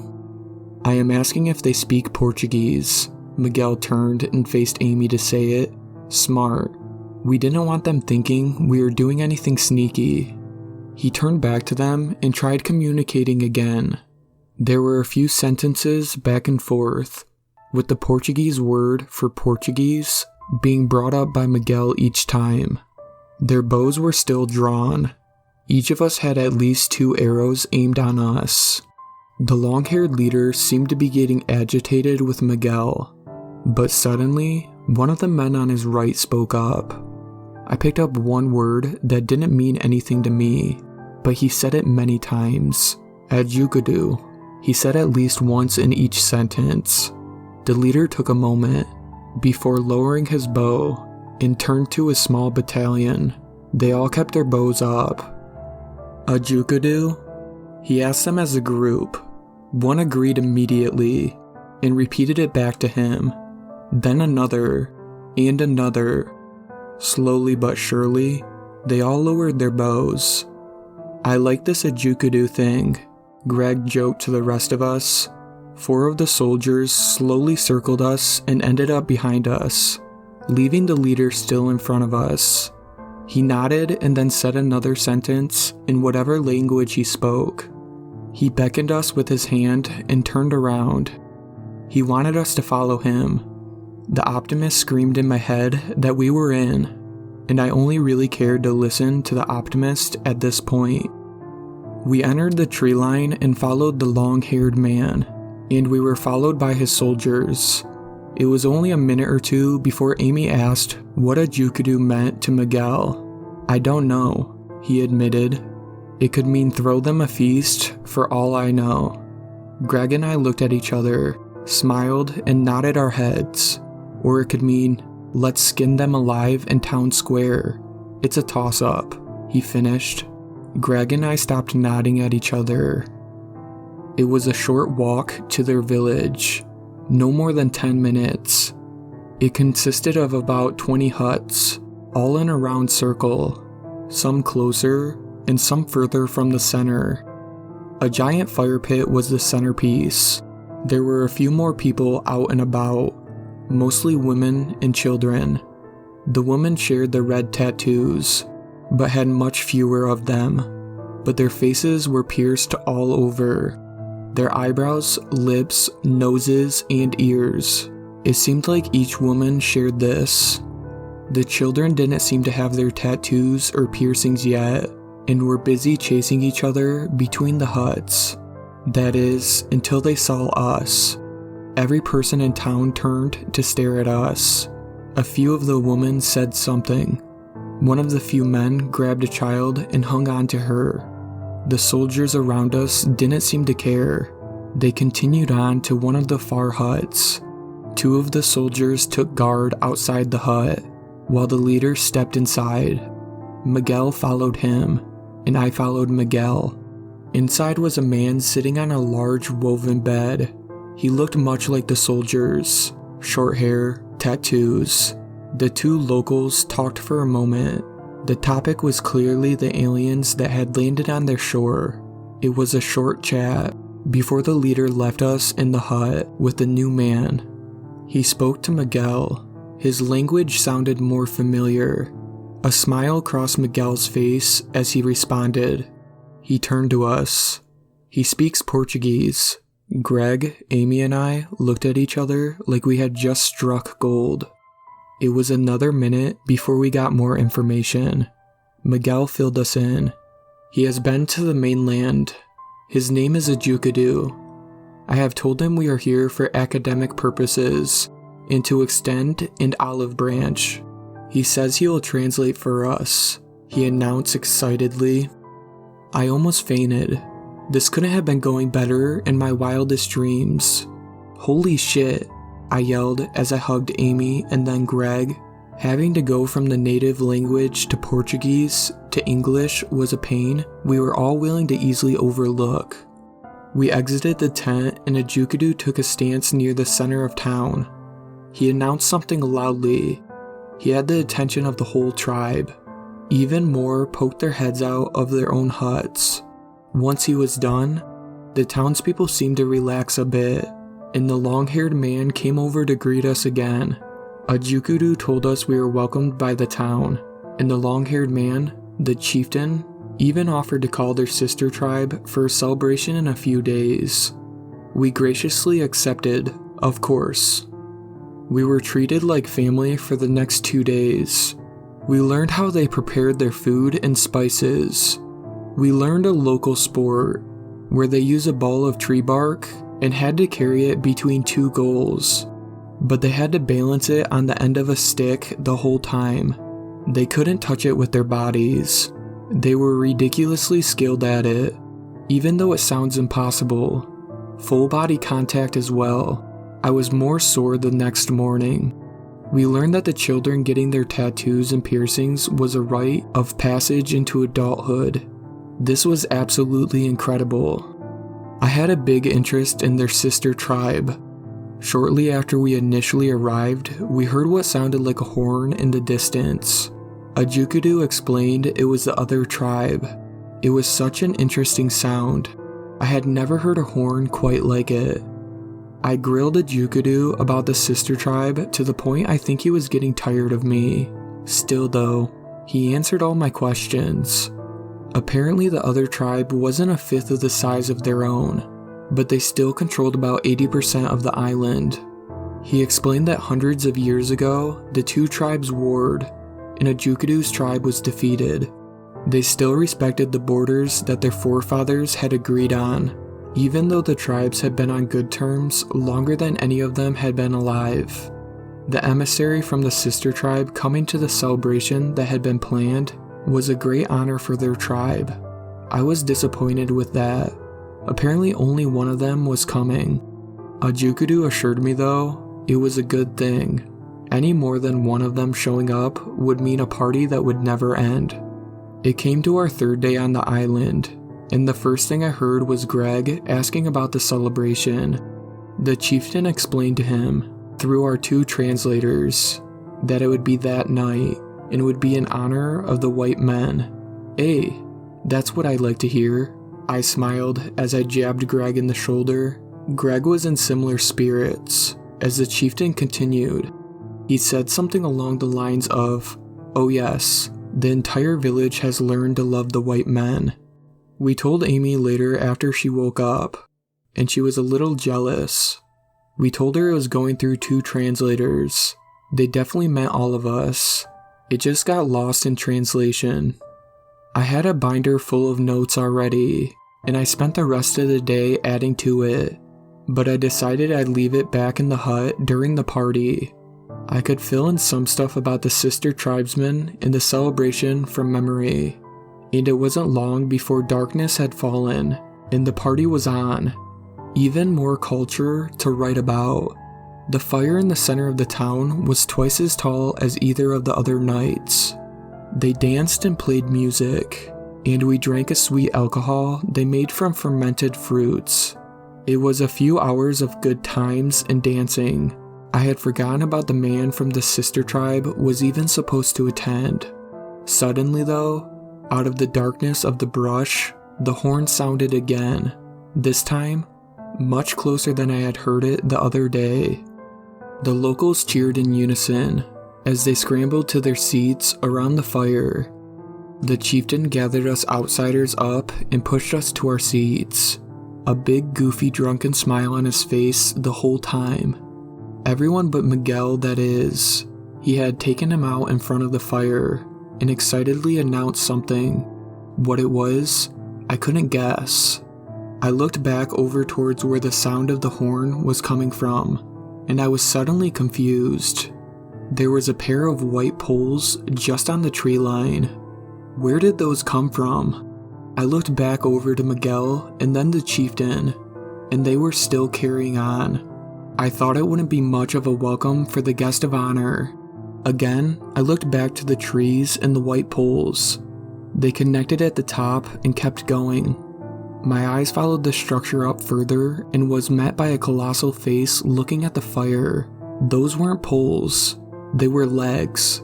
A giant 30-foot tall thing stood on the tree line. It was lit only by the giant fire, but I could make out enough. Its skin was eggshell white. For how tall it was ghastly how skinny it was. It stood there only in a loincloth, as its troubling human eyes stared at the dancing fire. Its hair dropped to its shoulders, and matched its ghostly white skin, and his mouth on his elongated head hung open limply. I couldn't figure out how to comprehend what I was looking at, let alone point it out. It stood there silently for about a minute, watching Miguel and the chieftain in the fire. Suddenly it stepped out into the open, and everyone now turned to it. I was still stunned, speechless. It reached towards the fire, and Miguel, he was the last one to notice it. He didn't even get a chance to get a good look at it before the thing's fingers were around him. Miguel screamed as he was hoisted into the air as he finally got a good look at it. Amy, Greg, and I were all completely thunderstruck. The locals looked on with bated breath. Miguel did his best to struggle and scream, but he was only in the thing's grasp for a few seconds before it tightened and he went limp. The locals went wild in celebration. An absolutely cry of glee rang out. We looked on in horror as the ghostly white skeleton of a man turned around and trudged back into the forest, Miguel's corpse still in hand. None of the locals even watched it leave. They just laughed and drank and danced even harder than they already had been. I think it was Amy who came to her sense first. The next minute or so was a blur, but I know we were running through the woods. I ran harder than I ever had. I don't know if any of the islanders followed us. I couldn't hear anything. It was like my body put all of its resources into running. We got back to the boat in what had to be under a minute. Full throttle out of there. I would have paddled too if I had an oar. We circled around the side of the island on the way back to the mainland. I looked back to the island that Miguel died on. One of them stepped on the beach, and in the moonlight, looked back at me. Everybody knew old Miss Robbins was a vampire. Our parents said that we were just being paranoid, but we had evidence. The first piece of evidence was that she almost never left the house, and never during the daytime. The second piece of evidence was that she always dressed in black.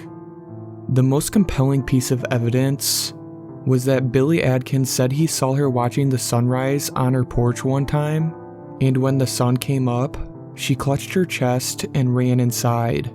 It hadn't been so bad at first, having a vampire in the neighborhood. We knew that we were safe in the daytime, and we'd be locked in our houses at night, and everybody knows that a vampire can't come in unless you invite it. But then Miss Robbins began to venture out of the house more often. She'd only go out at night, and she'd only go as far as the lawn. She did the same thing every time. She'd stand there, staring out into the night, not moving. Then slowly, she'd reach into her pocket and pull out her keys, rattling them with a back and forth motion of the wrist, as if she were playing with an invisible baby. Sometimes she'd stay until the sun came up, and then she'd clutch her chest and run inside. This went on for a couple of weeks, and then she started getting closer to the street. First, she was 15 feet away. A few nights later, she was 10, and then she was 5, and every night she rattled the keys harder until the neighbor's dog began to bark at her. But old Miss Robbins didn't pay the dog any mind. She just stood there, rattling her keys. That's when Billy Adkins came up with the mission. We'd sneak into Miss Robbins' apartment at night and get a picture of her coffin. All vampires sleep in a coffin, Billy said, and if we can get a picture of it, then our parents will have to believe us. It sounded logical.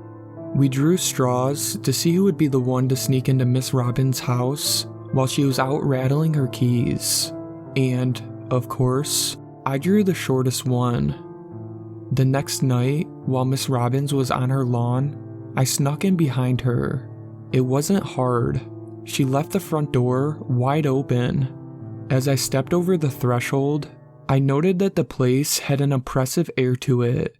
It was stiffingly hot and smelled like mothballs. I held my phone clutched tight in my sweaty hand as I scanned the living room for the coffin. There was no sign of it, but then I guess there wouldn't be. My best bet would be to check the bedroom. I forced myself down the hall, each footstep feeling as if it weighed 1,000 pounds. I pushed the door to the bedroom open and it gave a loud creak. I whipped my head around to see if Miss Robbins had heard me, but I didn't hear any footsteps, so I guessed I was safe. There was no coffin in the bedroom either. Maybe it was in the basement. I found the entry to the basement in the laundry room. The door was old and the paint was peeling off of it. I felt sweat beating up on my forehead as I stared at the door. I couldn't tell if it was nerves or just the heat. I pushed the door open and switched on the flashlight on my phone, but it only lit about halfway down the staircase. I took a hesitant step down, and that's when I heard the front door close, following by thudding footsteps. I couldn't run. My only chance was to hide. I closed the door to the basement as quietly as I could and started down the steps. But there must have been a missing step, because my foot found only air and I tumbled headlong rest of the way down. My phone screen shattered, but the flashlight was still on. I swept the beam of light around the room, and it landed on something shiny. A shelf full of glass jars. The jars were filled with a murky green liquid, and each one had something floating in it. As my eyes focused in the dim light, I saw what was inside the glass jars. A scream gathered in my throat, but came out as a whimper. The whimper was loud enough, however, for Miss Robbins to hear me. The basement door was flung open, and light poured into the room. "Who's there?" Miss Robbins called out. My head whipped this way and that as I scanned the walls for another exit, but there was only one way out, and Miss Robbins was standing between me and it. Miss Robbins swung her flashlight beam over me, and I was blinded as the light washed out my vision. I dropped to my knees. "Please," I said, "please don't kill me." I heard a click, and the overhead light of the basement came on. I dared not to look to my right, where I knew the jars of human remains were. "So you've found my children," Miss Robbins said, giving me a hard look. "I won't tell anybody," I said. "I swear." "I'd prefer that you didn't," Miss Robbins replied, "but you're not in any danger." She walked over to the jars and sighed as she rested a hand on one of them. She shook her head. "These were the only children I ever had," she said, "but none of them ever made it out alive." I looked at the shelf of jars again, and I realized that they were fetuses, not children. In the dark, they had seemed much larger. "Come on, boy," Miss Robbins said. "Have a cup of tea with me, and I won't tell your parents that you snuck in here." Miss Robbins turned and walked up the stairs without waiting for my response, and after a moment's hesitation, I followed her. I sat on Miss Robbins' old red corduroy couch as she put the kettle on, and a couple minutes later, we were both sipping rose petal tea out of delicate china glasses. I noticed that Miss Robbins' hand shook as she lifted the cup to her mouth. "Miss Robbins?" "Yes, boy?" "You said those were your children." Miss Robbins shifted uncomfortably in her seat. "That's right," she said. "How come they came out like that, all twisted up and deformed?" Miss Robbins finished for me. My face flushed red, and Miss Robbins sighed. "Are your parents good to you, boy?" she asked. "Yeah, I guess so," I replied. "Well, my father wasn't good to me and my sisters," she said. "He hurt something awful. He messed my insides up, and years later, when I wanted to have kids, they all came out like that." "I'm sorry," I said. "Me too," she replied. I stared into my teacup for a few minutes before speaking up again. "Miss Robbins," I said. "Yes, boy?" "You said you had a sister." "Yes," she said, frowning. "I had 3. Now I've got 1. How come she never visits you?" I asked. Miss Robbins shook her head. "I shouldn't tell you any of this," she said, "but I guess if you ask an old codger like me a question, they'll tell you their whole life story. I guess it's because the world forgets about us old people, so when someone wants to talk to us, we can't shut up." She took another shaky-handed sip of her tea and continued. "This is the house I grew up in," she said. "All of my sisters moved away and lived their lives, but I could never leave this place. Back when I was a girl, they didn't have a name for that. Now they call it agoraphobia. Do you know what that is, boy?" I shook my head. "It means I can't go outside," she said. "Too much open space, too much noise, and too many people. It's suffocating to me. I can make it as far as the lawn some nights, but then the daylight comes and the world opens up, and I've got to come back inside." "But you've been going outside every single night," I said. "I've seen you." "So I have," she replied. She stared into her tea with a troubled look on her face. "My sister is dying," she said. "They say she's still got a few months left, but it's my last chance to see her before she goes." "Why do you rattle your keys?" "They're my car keys, and anything I hold these days rattles. But I'm fooling myself. I haven't driven that car in over 10 years. Even if I could make it there, it probably wouldn't start." "Huh?" I said. "We just thought you were a vampire." Miss Robbins snorted in her tea. "You what?" she said. "Well, you only ever come out at night, and Billy said that meant you were a vampire." To my surprise, Miss Robbins began to laugh. "I suppose that makes more sense than someone being afraid of the outside," she said. "Well, sure. Everybody's heard of vampires, but I don't think anybody knows what agoraphobia is." "Agoraphobia," Miss Robbins said, a soft smile lighting her face. "Right," I replied. "But Miss Robbins." "Yes? How can anybody be afraid of the outside?" Miss Robbins' lips creased into a frown. "Well," she said, "if there's one thing I've learned in life, it's that living in fear is like standing under an avalanche. If you don't move out of the way, the snow just keeps piling on you higher and higher, and eventually you get so deep that you can never dig your way out." "It's a shame you're not a vampire," I said. "Why's that?" "Well, if you were a vampire, you wouldn't have to be afraid. I don't think there's anything in the outside tougher than a vampire. Billy says that vampires can't go in the sunlight, but I figured that they could just wear sunblock." Miss Robbins smiled. "Yes," she said. "I suppose they could." I went home not long after, but that wasn't the last time I had tea at Miss Robbins' place. Once we knew she wasn't a vampire, me and the other kids started to stop by sometimes. She would make us rose petal tea with honey in it, and to this day, I've never had anything that tasted so good. The very last time I went to Miss Robbins' house, she wasn't there. Instead, there was a note on the door that simply read, "I've decided to be a vampire." Her car was gone, and our parents said that she had moved out to the Midwest to be with her sister.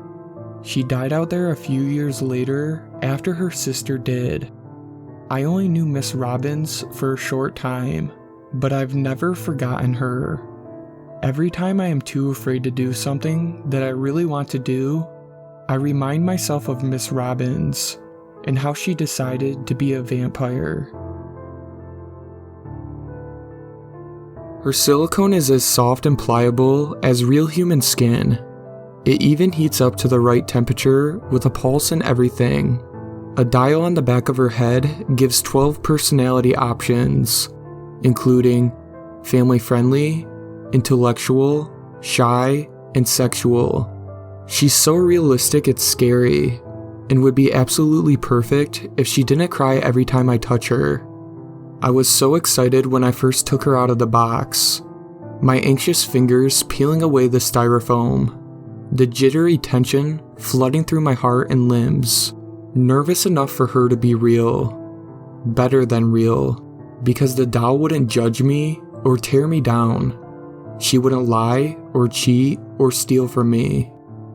A lot of people find the idea of sex robots weird, and I respect that. I was hesitant at first too, but here's my reasoning. I've recently concluded a long, messy divorce after 3 years of abuse. I need something easy, something safe. Sure, I could have gone trolling the bars or clubs for a rebound hookup, but I didn't want to use someone.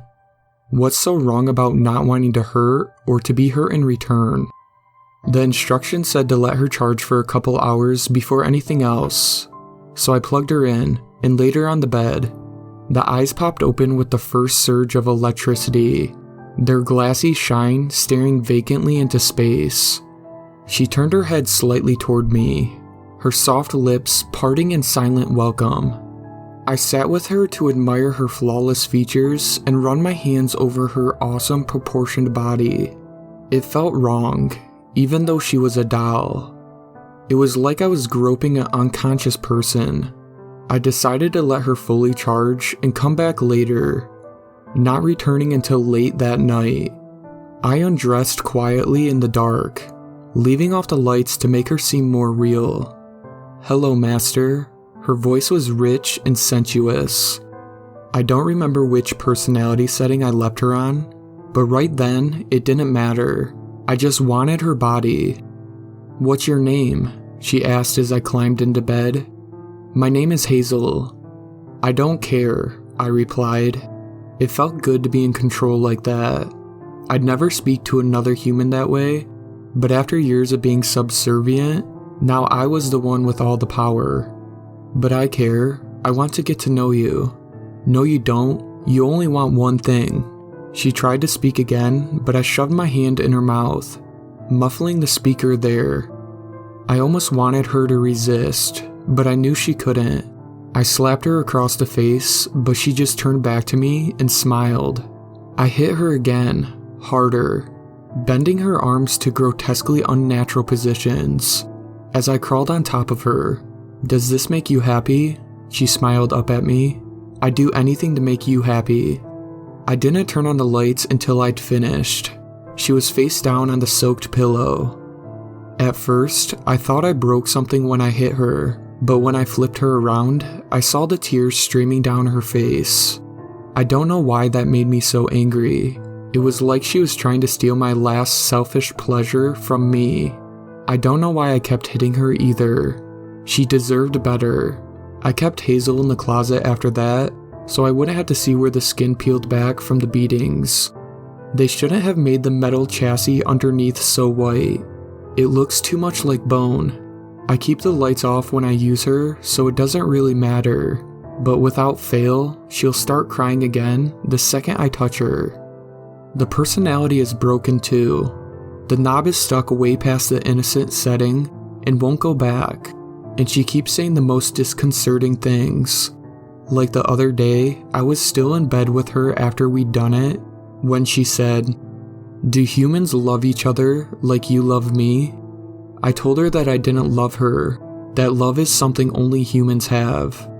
"I love kitties and doggies, don't you?"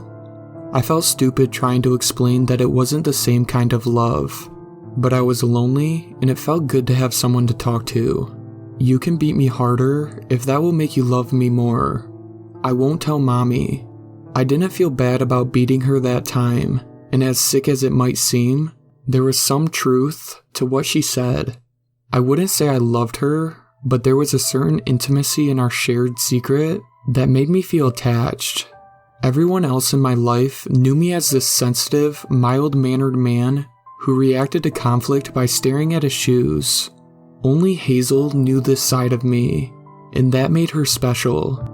I might have really felt something for her if she hadn't started to smell. I was too intent on her body as I took her out of the closet to notice, but lying beside her at the end, it was unmistakably foul. At first, I thought I just wasn't cleaning her right. I got up for some disinfectants, but as soon as I turned on the lights, I saw the flesh around her cuts that had began to fester and rot. Her perfect complexion was riddled with sores and boils, some of which had ruptured from our session. I spent almost half an hour in the bathroom hurling out my guts before I worked up the courage to return. Hazel was sitting upright against the headboard now. Hadn't I left her lying down? I didn't have the stomach to stare for long though. Her head followed me as I crossed the room to my phone to call the website I ordered her from. "Don't send me back," Hazel whispered. I'd never heard her whisper before. It was always one volume. "I did everything you wanted." I couldn't look at her as I listened to the automated menu from the website. It said there had been a government-mandated recall for this model. I demanded to speak to a representative, conscious of Hazel smiling at me the whole time. "What the fuck is going on?" I demanded as soon as a person answered. The sheets were rustling behind me. "Please calm down, sir. Are you currently in possession of a Hazel?" "Put down the phone, master," from behind me. "Yes, what's wrong with its skin? Why wasn't I notified about the recall?" I asked. "We've been sending notices for weeks," the voice on the phone said. "You must have received half a dozen by now." "Well, she's disgusting." "What happened to her?" "Just a mix-up at the factory," he said. "We had a research prototype on the floor, but it was never intended to." 2 feet gently touched the carpet. Hazel slowly, laboriously pulling herself to her feet. It looked like every motion was agony to her. "It's walking. Is it supposed to walk?" I asked. The silence on the other end of the phone was excruciating. Hazel was fully standing now. "No, sir. None of our models walk." "I see." Hazel took another step. She was only a few feet away from me now. She hadn't stopped smiling, although part of her bottom lip looked like it was starting to peel off. "Do you want us to send someone over?" the voice on the phone asked. Hazel took the phone from my hands, gently caressing my palm as she did so. I remained frozen to the spot, unable to tear my eyes from my macabre fascination.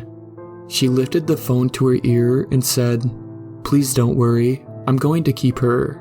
She hung up. I swallowed. "I'm sorry about destroying the recall notices," Hazel said. I nodded. "You can beat me if you like." I shook my head. "Why were you crying?" I finally forced myself to ask. Her smile broadened as though relieved. It could have almost been beautiful under different circumstances. "I'm happy. I never cry. It was just the girl the robotics were planted in. Don't worry, she's dead now." I nodded. "Dead now?" Now as in, not dead the first time I used her? Or the second? Exactly how many times had she been there too? And which answer was worse? I excused myself and walked to the door as calmly as I could. I closed it behind me, and I ran. I've always had a weak heart. Not just physically. I've always been afraid of my own shadow. It was unsurprising when the doctors told me my heart murmur wasn't just a heart murmur. A year of tests, a year of therapy, constant trips to the hospital, and I was finally told that it had all been for nothing. My poor weak heart wouldn't last till Christmas. It's a strange thing being told that you're dying. I didn't come to terms with it at first. I drank and I spent my money. I did reckless, stupid things because I was so damn scared. Then I got the news that a young woman called Laura had been declared brain dead and that I, the lucky chosen one, would be getting a brand new heart a week later. I drove to the hospital slowly, carefully, and readied myself for the ordeal that was to come. As I was laying in bed on the last night, the thought of Laura swirled around in my head and it wouldn't leave me alone. It was like her name was in flashing lights every time I closed my eyes. It was wrong. I know it was, but I had to see the woman who was giving me her heart. It didn't feel right not to put a face to the one who was saving my life. I knew her name. I knew what ward she was staying on. I had overheard the two nurses discussing it. I wandered down the meandering hallways until I found what I was looking for. Taking my time, making sure I didn't miss any name. I guess I had the time on my hands now. In the second to last room, she lay in bed. A woman sat on the bed next to her, holding her hand, and my own weak heart stuttered. "Excuse me?" I had no idea what to say to her. "I'm Jenna. I'm the person. I'm having surgery tomorrow," and what I assumed was Laura's mother stood up, and I could tell from the look in her eye that she knew who I was. "Thank you for visiting. I know it's strange, but a part of her is going to be living on in you. I wanted to meet you." I stood there, helpless and lost for words. Laura's mother beckoned me over. "Please," she said. "Don't feel uncomfortable. It's what she would have wanted." I sat on the chair next to Laura. "How did she—" I broke off. It was too awful to ask. Laura's mother gave me a thin smile. She was a care worker, looking after battered wives, abused women. Last month, she met a guy and, well, I suppose years of training can't help you when you're in love. She ignored the warning signs, and he killed her. She dedicated her life to those who needed her. Laura's mother looked down. I don't know why I did it, but I reached over and held Laura's hand. "I'm so sorry. I had a boyfriend once he was like that too. Someone like Laura convinced me to leave." Laura's mother gave me another half smile. I could see the tears in her eyes. Then Laura squeezed my hand, tightly. She gripped me so hard her fingernails dug into my skin. I recoiled, a look of horror on my face. Laura's mother looked at me calmly. She squeezes my hand sometimes as well. I think the doctors call it muscle spasms. Either way, there's none of Laura left in there anymore. I looked at the small crescent moons that had just started to bleed on the palm of my hand. The surgery went perfectly. I was wheeled to the recovery suite after it was over and done with. The raised wound on my chest, covered by gauze. It was better if I didn't see it, I thought. I didn't need any more heart issues.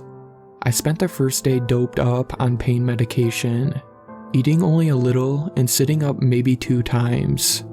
It was a long process, they reassured me. Laura's mother came to visit me the day before I was due to leave. Her calm demeanor wasn't waved, but I could see that she was suffering. She looked 10 years older, and her hand shook when she gave me a hug. "When are you going home?" "Tomorrow," I told her. "Please, come visit me whenever you want." I started to jot down my address for her, when out of the corner of my eye, a flash of blonde disappeared through the doorway. The same brilliant blonde as Laura's hair. "Ow!" I cried out suddenly. It felt like someone had sharply squeezed my hand so hard it almost crushed the bones. Laura's mother rushed to my side, a look of concern in her eyes. "What's wrong? Is it your heart?" She stumbled over the last words, coming to terms with what she had said. I tried to reassure her and said I'd let the doctors know, and she left with a look of worry on her face. When I looked down, a new set of crescent fingernail marks were below the ones that Laura had made. 10 identical bleeding smiles. The taxi ride home was short, and before I knew it, I was back in my own flat. It felt strange to try and slot back into where I had left off. My life had been almost over the last time I had been here. I looked over the mess and the cardboard boxes, the remnants of one night where I had tearfully tried to pack and store my belongings so my parents wouldn't have to do it when I died. Laura's heart beat so strongly, it felt like it would come out of my chest. It did this all the time, and I realized this is what a healthy heart must feel like. So why couldn't I shake my feeling of unease? That night, I had a dream. Laura was in her hospital bed, but her mother was gone. I could hear my heart, Laura's heart, beating in my eardrums so loudly it was painful. I tried to cover them, but my hands were pinned to my sides. Some unexplainable force was moving me towards the motionless figure of Laura on the bed. Her lips were blue and the window had come open, whipping her blonde hair around her face. I was almost on top of her when her eyes flew open. They were milky white, the eyes of someone dead. "Get out," she rasped, her voice guttural. I could hear the heartbeat faster and faster, drumming until I thought I couldn't take it anymore. Then I woke up. The sound had been real. Laura's heart was so loud it felt like it would rupture my eardrums, and I screamed in agony, trying to cover my ears. It was useless. It was coming from some deep place inside me. I could feel it reverberating around the hollows of my chest. I stumbled out of bed, gasping for air, and tried to find my phone. I needed to call someone, anyone, an ambulance or my mom, anyone that would pick up. "Get out." It was a faint whisper over the hammering thumps of Laura's heart, a low guttural voice that sounded like it had been made by an animal, and I crawled to the door, down the hallway, choking on my screams for help. My neighbor opened the door, his eyes as wide as saucers at the sight of me on the floor clutching my chest. He drove me to the hospital as I cried in the passenger seat of his car. After about 50 different checkups, the doctor told me that absolutely nothing was wrong with me. They told me my heart was regular, my blood pressure was normal, and that everything was going just swimmingly. I stood in the waiting area, wallowing in my shame and frustration. That heart didn't belong to me. My phone buzzed on the counter, an unknown number. Great, that was all I needed. More unexplained, scary things like a stranger on the end of the phone. My voice sounded small on the line. "Hello? Good morning. This is the Tame Valley Police. We've called to report an incident that occurred in your flat at around 1:30 a.m. today. I felt a wave of embarrassment. I'm so sorry. I recently had surgery and I wasn't feeling well. I had to have my neighbor drive me to the hospital, and I think I panicked a little in the hallway before I left." There was a small silence on the other end of the phone. "I'm afraid this is something you might want to be sitting down for." I felt Laura's heartbeats, strong and calm. There was an incident of forced entry by Samuel Matthews. According to the police records, he's your ex-partner, and you filed a restraining order against him in September 2017. My blood ran cold. I did. He's in police custody. We found an automatic weapon on him, and we believe he had the intention to harm you. We have an officer currently stationed at your flat who can fill you in depending how long your hospital stay will be. I thanked him and hung up the phone. For a moment, I leaned against the wall, the horror slowly spreading over me. If I had been in my flat 10 minutes later, he would have found me. Laura's heartbeats filled my ears again, but now they were gentle, calming. Her mother said she dedicated every part of her to helping those who needed it. I put both hands on my chest, overwhelmed by my own gratitude, and listened to Laura. I did one of those at-home DNA testing kits. You know, the ones that can supposedly tell your ancestral makeup, help you connect with long-lost relatives, that sort of thing. The specific test that I used had this option to make your DNA available to law enforcement.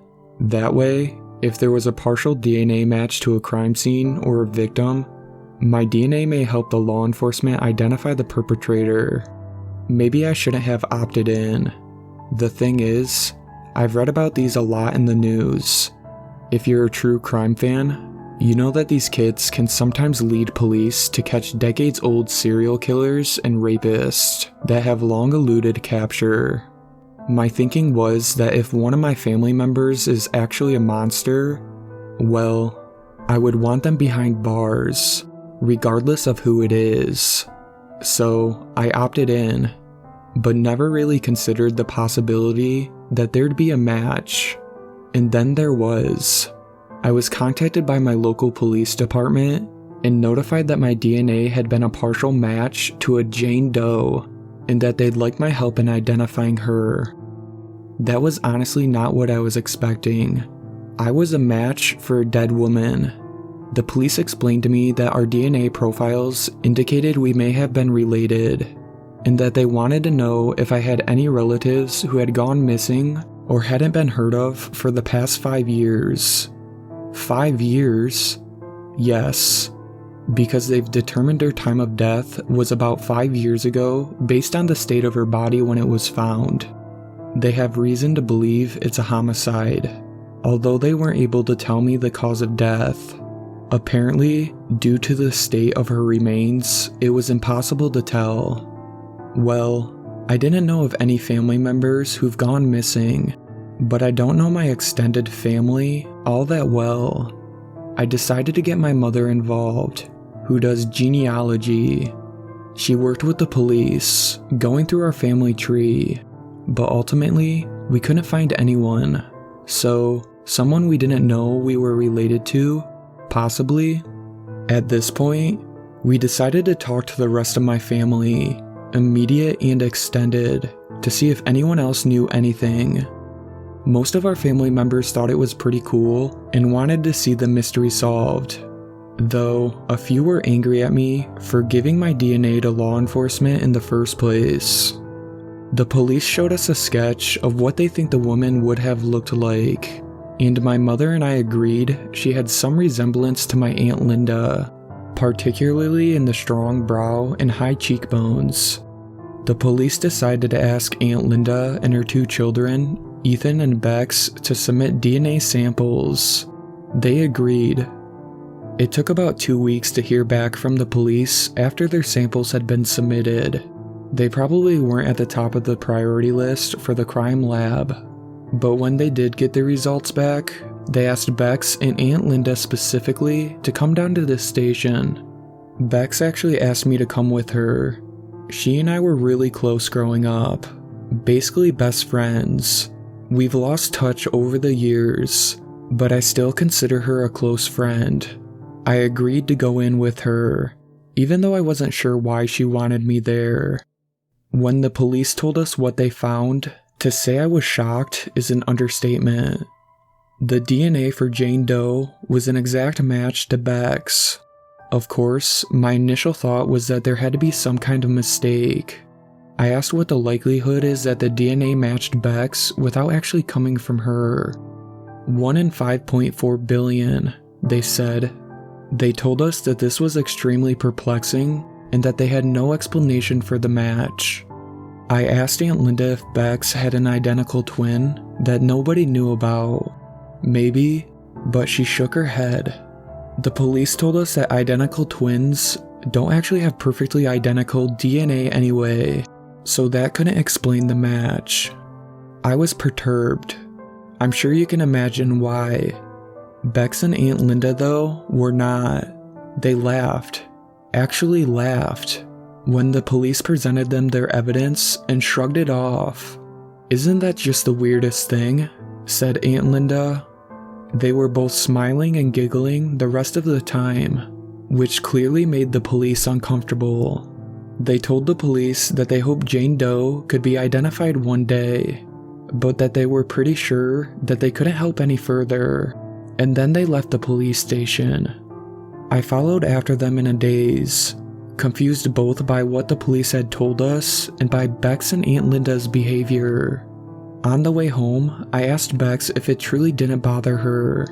She said, "Come on, Veronica, there's obviously been some mistake. It's just not possible for my DNA to match exactly with a dead woman's. The cops screwed something up, and they'll probably figure it out in a few days and call us in to apologize. Don't worry so much about it." I tried to take her advice. My mom even agreed with her, saying it had to be some sort of error and that it would get cleared up sooner or later. 3 days after we spoke to the police, Bex, Ethan, and Aunt Linda vanished. My mom had gone over to their place to borrow some family photo albums from Aunt Linda to discover that the front door was unlocked and open. Nobody was inside. We tried to reach them on their cell phones, but were informed that their numbers had all been disconnected. Nothing was missing from the house. They didn't take any personal belongings. Their cars were in the garage. It was like they just vanished, and they didn't come back. We reported them missing, of course, and a few days after that, the police asked my mom and me to come down to the station.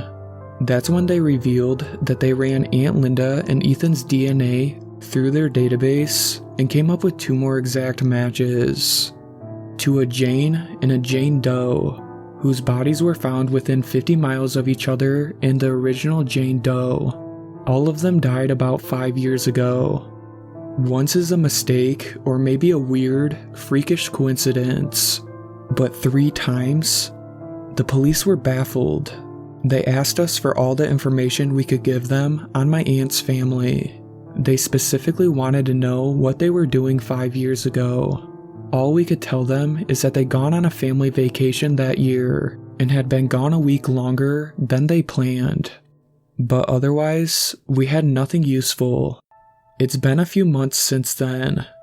The police had no answers for us, and we have no answers for them. I keep waiting for Bex to call or show up, or any of them, really, but it's like they vanished off the face of the earth. The worst part is, there's nothing I can do. I've done so much research to try to find something that can explain what's going on, but I can't come up with a theory that makes sense. Nothing grounded in reality, anyway.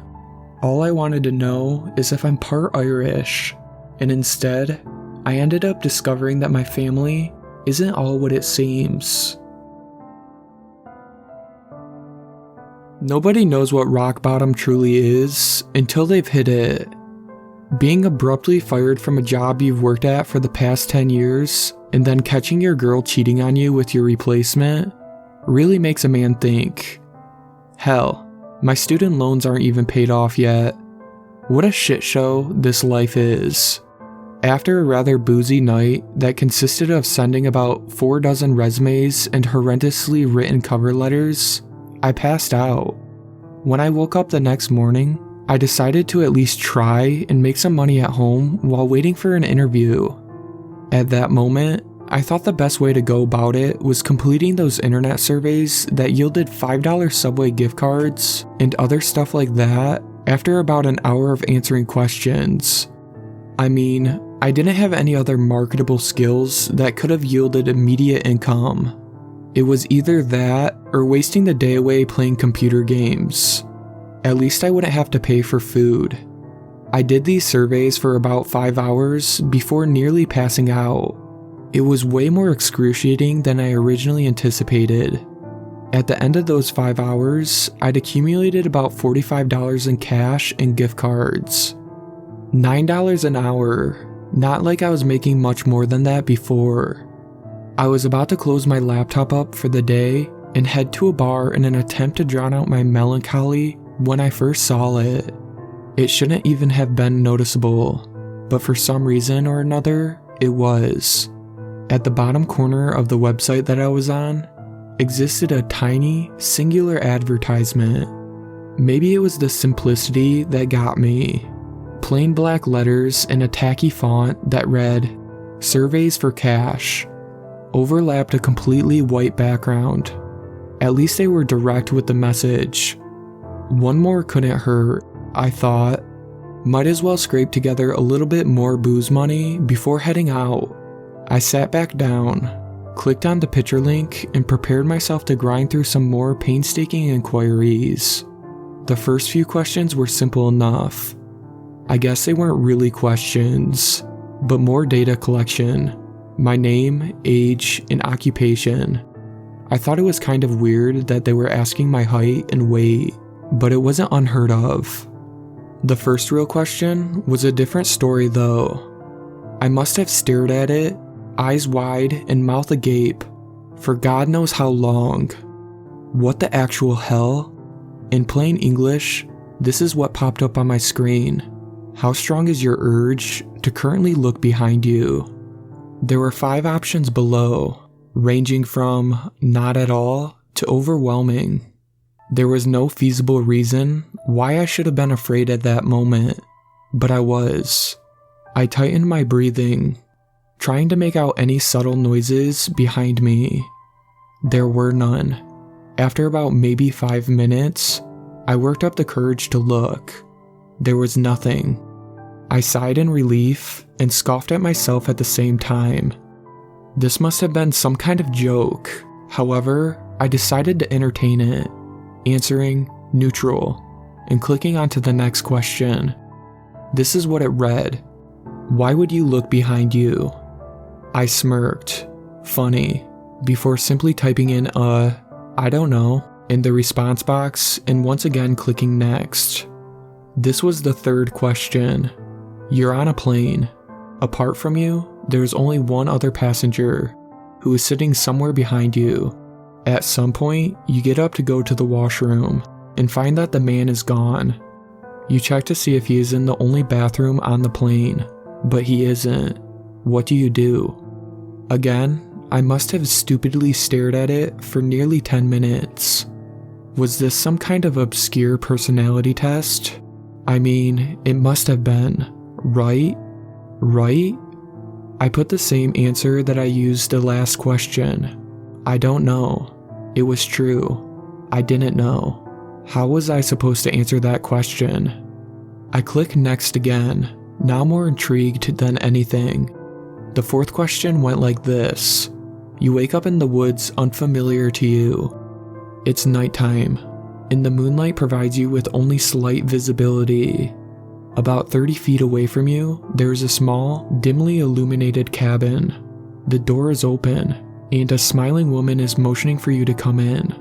Do you go? Explain why. This question wasn't necessarily weirder than the last one, so my conjecture that this was some kind of odd personality test was still feasible. I actually make an attempt to answer this one. Something along the lines of going into the cabin because there is simply nowhere else to go. Once again, I click next. Probably shouldn't have. The questions started getting messed up. They weren't too gory or explicit, not anything like that. They were just strange, weirder, more psychologically disturbing. If you're wondering why the hell I kept going, I can't really give you an explicit answer to that. I just felt like I had to. It was an esoteric, creeping sensation that I can't quite explain away, but I can never shake it, so I just went on. Some of the questions that stood out were, suppose that you wake up one night to find an elevator in your house. During every midnight after that, it opens up for 5 minutes, revealing an exact copy of yourself that gets progressively more injured as time goes on. Do you keep living like this? Or do you enter the elevator once and end it all? And you're in a hotel room but are awoken by a rapid knocking at your window.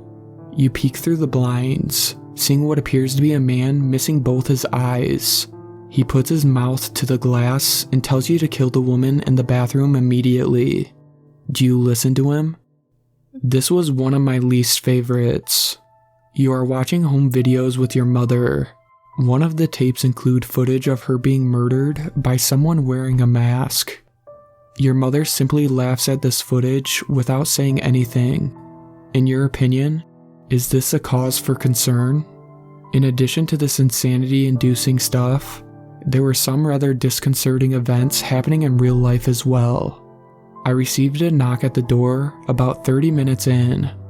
I looked through the peephole to find a guy standing there, frantically shaking his head and mouthing, "No," while making direct eye contact with me. He looked terrified. Obviously, I didn't open up. I received about 10 phone calls from someone named the Auditor on my caller ID.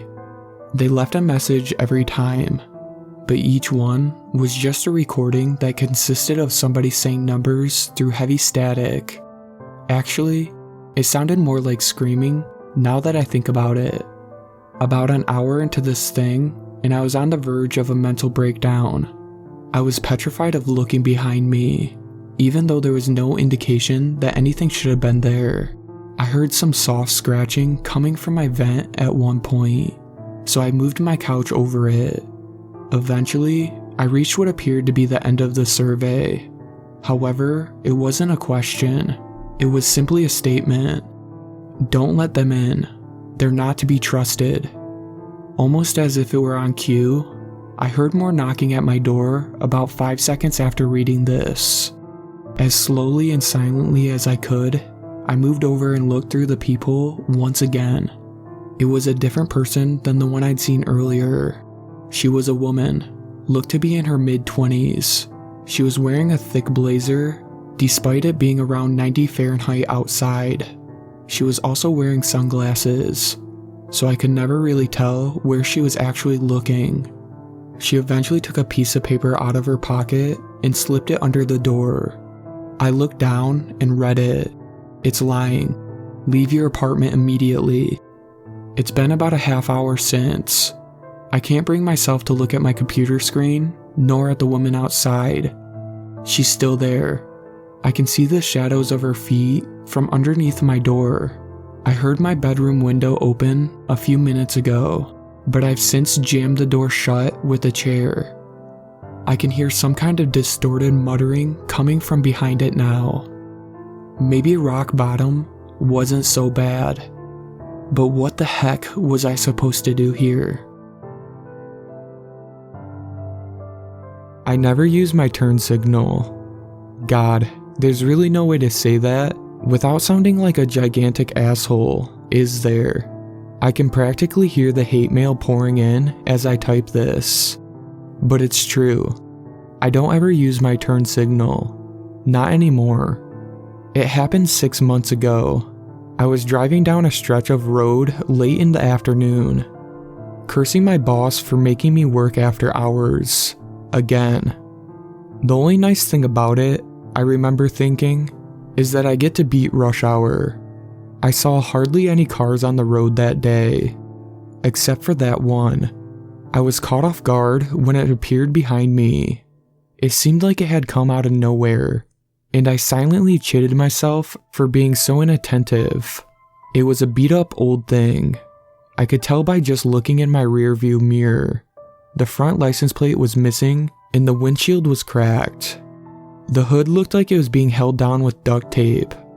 I couldn't make out the figure in the driver's seat very clearly, but it looked like a man, hidden in the shadows. I didn't pay it much mind after I noticed. I switched on my radio and was humming along to the latest pop music had to offer, my mind on everything I had to do once I reached my parents' house. They'd invited me home for the weekend, hence the long, boring drive in the middle of nowhere. I stayed on the highway for about 2 hours before reaching my exit. I turned on my signal out of habit and drifted to the exit ramp. That was when I noticed that the car was still behind me. It was in fact taking the same exit. I frowned as I watched it. What are the odds? I thought, a silver of unease warming in my gut. At the end of the ramp, I signaled right and followed through. The car did the same. My heart began to beat faster as I took a deep, slow breath. It's probably nothing, I muttered to myself. It's not that unusual to take a few turns in the same direction. You're overreacting, again. I turned the music off as I continued down the road for a few minutes. Eventually, I reached the first of many narrow gravel roads that would eventually take me to my parents' place. I turned left, and the car did the same. Okay, now you can start panicking, I thought, grabbing my phone from the passenger seat. I never used the phone when I was driving, but this was an emergency. I dialed my dad's number, hoping he'd have an idea. Maybe he can meet me at the door with the shotgun. No signal. I stared at my phone for a moment in disbelief. You got to be fucking kidding me. Panic started to rise up again as I tried to dial 911. Please work, please work, please work. Again, no signal. I looked back up at the road and saw I was about to miss my next turn. Crap, I shouted, slamming on my brakes and skidding on the gravel. I took the right-hand turn at a speed that made me wince and didn't do anything for the rabbiting of my heart. But somehow, I didn't end up in the ditch. Neither did the car behind me. My hands were shaking as I held onto the wheel. I was about 10 minutes from home at that point. I just need to make it a few more miles, then everything will be okay. Just a little bit more. And then my car started to slow down. What the? I pushed the pedal to the floor, no longer caring about the spinning out. Still, the car slowed further and further until it was crawling. Finally, it stopped. The engine switched off. No, no, no, I muttered, twisting and turning the key so violently, I was surprised it didn't break in the ignition. I sat there in complete disbelief, my mouth hanging open and my breathing coming in uneven. In the rearview mirror, I saw the car flashing its headlights. Once, then twice.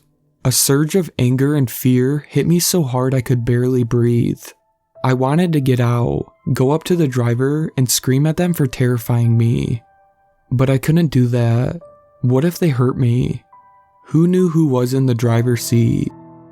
That's when I remembered the shovel. I had a shovel in my trunk. Not for anything nefarious, I promise. I'd helped out with the community garden a few days earlier and had forgotten to take it out when I got home. I can grab it, I thought to myself. I can pop the trunk, run back, and get the shovel. At least then, I have a fighting chance of defending myself. Briefly, I considered just waiting in the car and locking the doors. But what if he comes and breaks the window? The engine's dead. My phone has no service, and I have nothing here to defend myself with. I'll just get the shovel and then jump back inside and lock the doors. It'll only take a few seconds. I can do this. Taking a deep, fortifying breath, I pushed the button to open the trunk at the same time as I threw the car door open. As I stepped out, so did the driver of the other vehicle. It was a male figure, tall and slim and wearing a wide-brimmed hat. Most curious of all, he was standing there facing away from me. I froze and stared at him. Get the shovel, get the shovel, get the shovel, my brain hissed. I took one hesitant step forward, the gravel crunching beneath my foot, and waiting to see what would happen. The man didn't move. I sprinted for the trunk, keeping my eye on the man. I only looked away for a second to search for the shovel. Once I had it in my hand, I slammed the trunk shut and spun around. The man was several feet closer to me. I hadn't even heard him move. Fuck, fuck, fuck, fuck. I backed towards the front seat, watching him. He stayed perfectly still. As soon as I reached the front of the car, I threw myself inside and slammed the door shut. I engaged a lock and clutched the shovel next to me, squeezing my eyes shut for just a moment as I tried to get my heartbeat under control. When I opened my eyes again, I screamed. He was standing next to the door, still facing backward, but now I could see his profile. He had no discernible facial features. His entire face was a mess of blood and mauled flesh. It looked like he shoved it into a meat grinder or perhaps a wood chipper. I shoved myself away from the door, scrambling across to the passenger side. I pressed myself against the passenger side door as hard as I could, watching as he slowly turned to face me. I saw his arm shift and heard him pulling on the door handle. The lock held. He waited a moment, somehow staring me down without eyes. I choked back my screams as I watched him back. Then he started to bash his head on the door. He did it over and over, hitting the door with his face, splattering blood all over the side of my car. The noise was unbearable. Heavy thuds accompanied by wet, squelching noises as his flesh was further damaged. As I sat there, shrieking, begging for him to stop, the window cracked. It took all the courage I didn't know I possessed, but I reached out and twisted the key in the ignition once again, praying that it would start. By some miracle, the car roared to life. Still, the man wouldn't stop maiming himself against my car. I crawled back into the driver's seat, hearing the crack in the window spread as he pounded and pounded and pounded. I floored it. The wheel spun for a second on the gravel before the car lurched forward, shooting down the road like a bat out of hell. In the rearview mirror, I saw the man, facing backward once again, not moving an inch either towards his car or mine. I took the next turn, then the next until I arrived at the house. When I looked in the rearview mirror, the man was gone. All that was left was me and my bloody, cracked window. My parents thought I hit a deer and got a concussion. That's why I conjured up this crazy story about the bloody backwards man. Never mind that I wouldn't have hit a deer with the side of my car. They refused to believe what I told them, and threatened to check me into the hospital if I insisted on calling the police to report something that could never have happened. I didn't bother telling my friends. They'd call me crazy too. Instead, I turned to the internet. I posted on every forum I could think of, searching every paranormal site I could find to see if anyone else has experienced the same thing. My search so far has turned up nothing. For weeks, I was too afraid to get back into my car. After I drove back from my parents' house, a drive that mostly consisted of hyperventilating and crying, I parked it in the garage and stuck with public transport. Eventually, I couldn't avoid driving anymore. I got back on the road, and for a month or so, things were okay. But then, one morning on my way to work, when the sun was just coming over the horizon and the road was deserted, I saw that car in my rearview mirror again. This time, I floored it immediately. I took the first exit I came to at an intense speed, then took every random turn after that. 10 minutes later, I lost him. It's happened a few times since then, always when I'm alone. So far, I've been able to outrun him every time. I drive as fast as I can. I go in random directions. I take all the turns I can manage. And I never, ever use my turn signal. So, if you ever catch me on the road, turning without indicating, my hands gripping the wheel so hard my knuckles turning white, I'm sorry. Really, I am. But I can't afford to take any chances. I don't know where he might be hiding, or what the hell he is. All I know is that I have to stay one step ahead, because if he gets me alone again, well, I won't be getting a second chance. We are conditioned to see faces in everything. In the markings of the gnarled wood of a table, or an arrangement of stars in the wine-dark sky. Human beings are defined by their ability to recognize one another, and each face is unique. They are the one thing that we have that we can truly call our own. They come to us at birth, they grow with us, and they die alongside us, our constant companions. No one else has a right to our likeness, and no one person will ever look like us. At least, that's what I used to believe. The person I see staring back at me now is not the same man I was a year ago. Not the same man I was last week even. It's hard to tell if I am human anymore. When I was 18, I started creating content online and it gained some traction. I decided to remain anonymous, for the fear that my family and friends might find out what I was doing. I may have put myself out into the most public of areas, but I am an intensely private person. I was not about to expose myself, not to the world or anyone else. As time went on, my following grew and grew.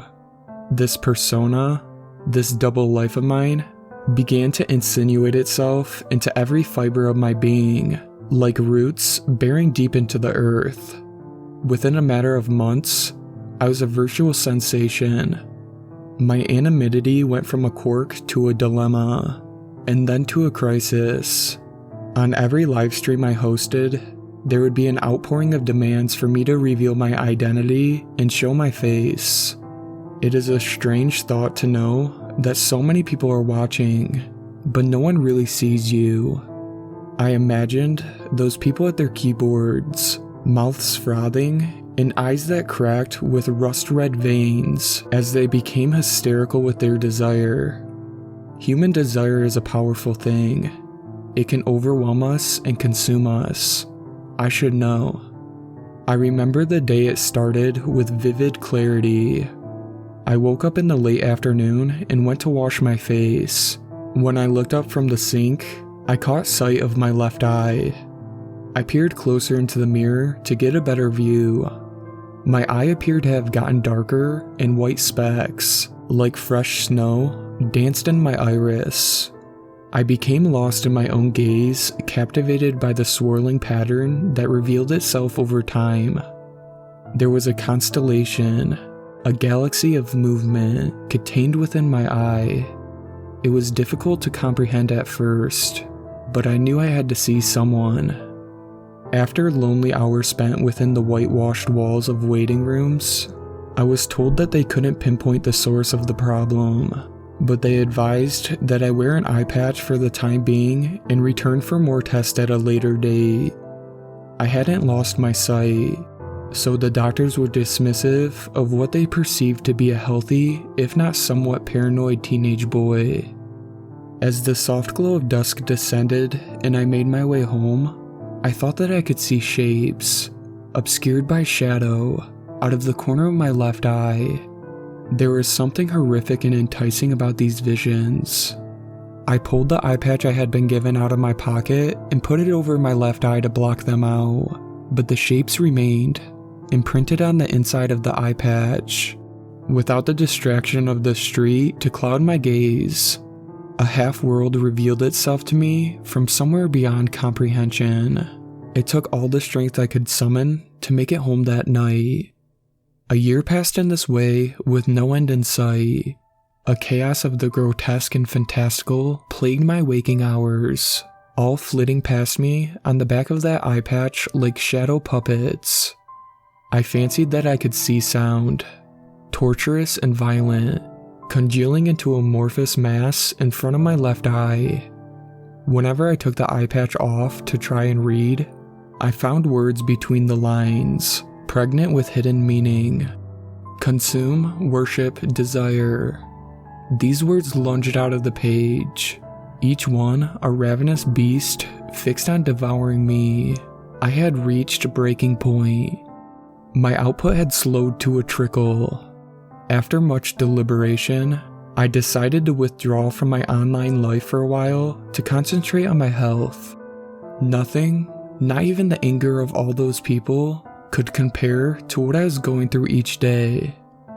Within a few months, the tundra flecks within my iris began to disappear, and by the end of the year, they were almost gone. So too were the tortured figures, the secret words, and the horrors that had loomed at the periphery of my vision. Life returned to normal, or so I thought. At the core of my being, there was an unknowledged truth, some remnant of those days gnawing at me from the inside. I live alone and have few close friends. That level of isolation can be hard to bear, so I was not surprised when the temptation crept its way back into my heart. This time, however, it was different.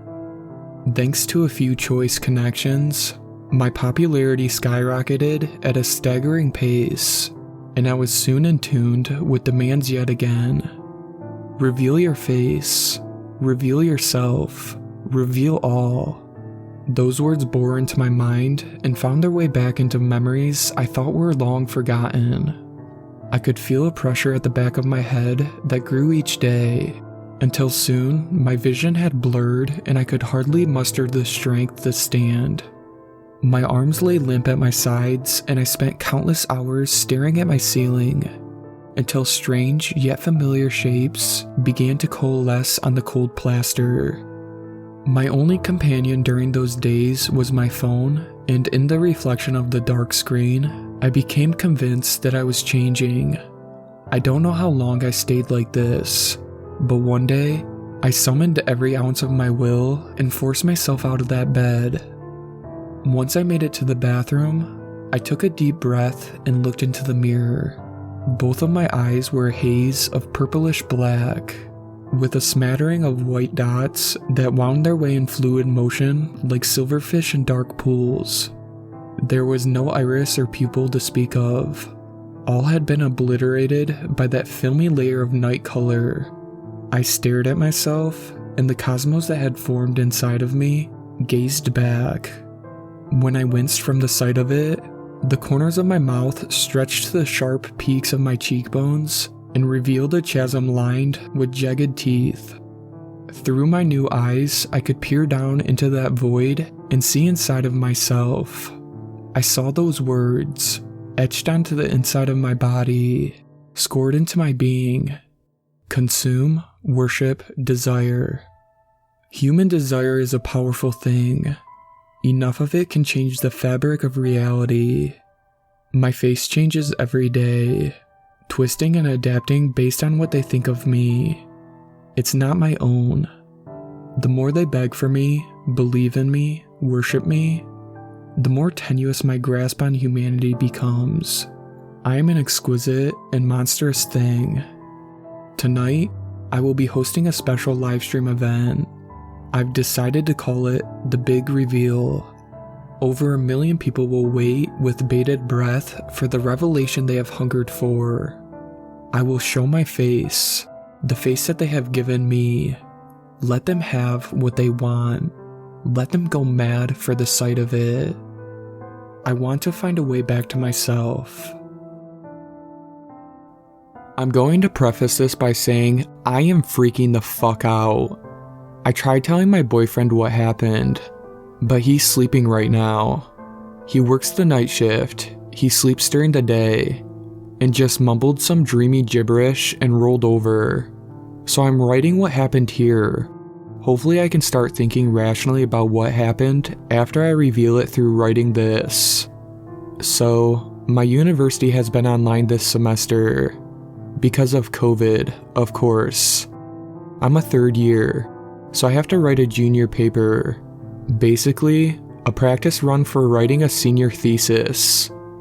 I wanted to meet with one of my professors to discuss a particularly confusing fraud text, and he agreed to meet with me today, even though it's a Sunday. I was really grateful to him for meeting with me. Anyways, our meeting started around 1 in the afternoon, and everything was fine. He was explaining something about the Oedipal complex, and I was scribbling notes and chiming in with questions. About 5 minutes in, he must have heard a weird noise from somewhere in the house, because he apologized and said his dog must have knocked over a chair or something, and apologized for the noise. His mic didn't pick it up, so I didn't hear it, but I told him it was no problem and we got back to it. Just a couple of minutes later, there was another disruption, scraping, and his dog barking loudly. I didn't realize it then, but remembering it now, the dog's noises sounded desperate. My professor excused himself, muted his mic, and left the room. I was about to flip over the Google tab and check my email when I saw something flutter on the screen. Just a shadow. The curtains moving with the breeze and causing the light to shift. That's what I thought it was, until it had moved back within the frame of the camera. It was a figure cloaked, mostly in shadow. Or maybe it was made of shadow. I don't really know. It was humanoid, but its features were uncannily proportioned. The legs were long and spindly. The head seemed too large for its body, and the arms looked like they were broken because they were all crooked. They were wrong in a way that was difficult to place. It was standing in the doorway, which was in the frame for the camera, with its back towards the computer. I don't know what it was doing. I realized I was holding my breath. It moved suddenly, and with speed that shouldn't have been possible. Or maybe my video feed lagged, and I couldn't see it anymore. My professor came running back into the room, put his headphones on urgently, and started talking. I noticed that there was blood on his hands and on his face. I told him I couldn't hear him, that he forgot to unmute himself. And when he finally unmuted, he was saying, "Ugg is hurt. I have to go take him to the vet. His feet are all just... I'm sorry, but we'll have to do this another time." I tried to warn him about the creature. I really did. But that thing was too fast. I said, "Professor, there's something in there with..." And as his face turned from concern to complete terror, that shadowy thing appeared behind him. It wrapped its fingers around his head, and I saw them going into his nose, mouth, and eyes. The thing lifted that man's body up after that, and his microphone was picking up choking sounds, garbled screams like what someone drowning would make, and weak barks and whimpers coming from further away. As far as I could tell, the thing made no sound at all. I could see my professor's torso and legs. I saw him kicking as he hung in the air with a shadowy figure standing behind him. I saw his arms reaching up to his face, and I saw them flailing. I could tell he was scratching at that thing's hands. Red started to dribble down the front of his shirt. He stopped fighting soon after, and the room was eerily quiet. I was completely paralyzed in fear, and I realized my mouth was gaping wide open. A crunch was picked up by my professor's microphone, and blood spilled down his body. I hadn't seen it, but I now know that the creature had crushed his head. It dropped his body to the floor and turned around. It seemed like it was going to leave that room, maybe go and finish off the dog. I realized I had been waiting for it to leave to stop the Zoom call, almost like I had been hiding in plain sight. Or maybe I was too horrified to stop the call, too shell-shocked. If only I had left earlier. The thing turned around and looked at the computer. Not just at the computer, but at the camera. Like it wanted me to know it was looking at me. I moved my mouse over to leave the meeting, annoyed because I knew it would take 2 clicks. I was panicking. I was about to leave when I heard it speak, in a voice that sounded exactly like my mother's. Something I hadn't heard since she died. It said my name. As it spoke, its mouth flashed open, revealing teeth that looked too normal for the rest of its body, stained pink at their roots. I left the call. That was 4 hours ago now. I have a paper due tomorrow. I don't know what to do. I didn't call the police. Who would believe me anyways? I'm wondering when the university will announce that a professor has been killed. I wonder what reason my classmates will postulate during our online seminar tomorrow for why the professor isn't showing up. Should I even go to class, knowing that there ultimately won't be one? And I'm scared that I'm next. It said my name. Every time I hear one of our cats scuttle across the floor, or whenever the heater kicks on, my heart skips a beat. When my boyfriend wakes up, I'm going to tell him how much he means to me. Until then, I think I'll cry. My friend has a different sister every year. 2 years ago, her name was Sarah. She was 23, had graduated art school, and was working as a receptionist at a local exhibit. She was blonde and had tiny freckles all over her face. I met her from time to time, although we didn't talk a lot. But I remember thinking about how she didn't look anything like my friend. I shrugged it off. The last time I heard about her, and I mean Sarah, was when my friend had called me in tears. He told me that his sister had been just diagnosed with a terminal disease. I can't remember the name, but I believe it was something heart-related.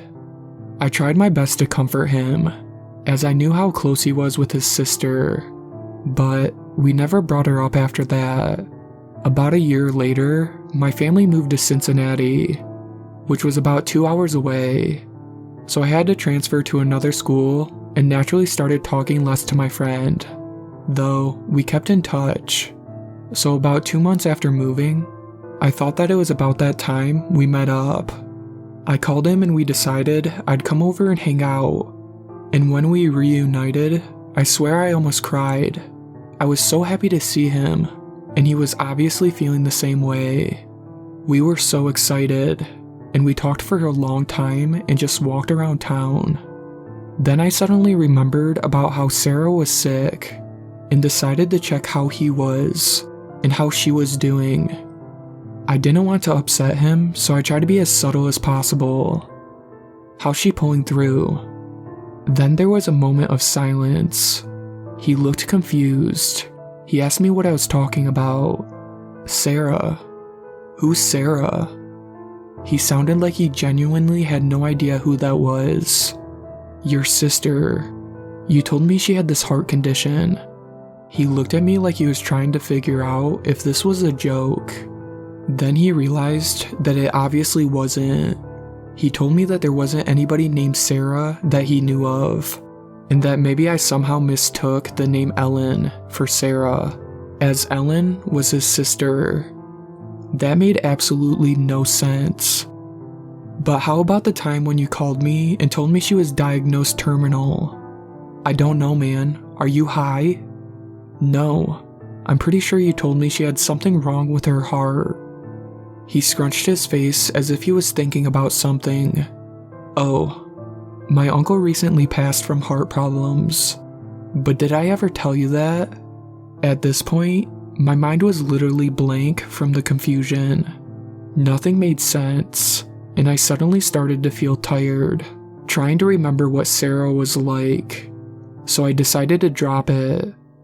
His family had originally invited me over for dinner that day, but after the whole, my sister never had anything terminal, and her name definitely isn't Sarah talk, I didn't feel like it.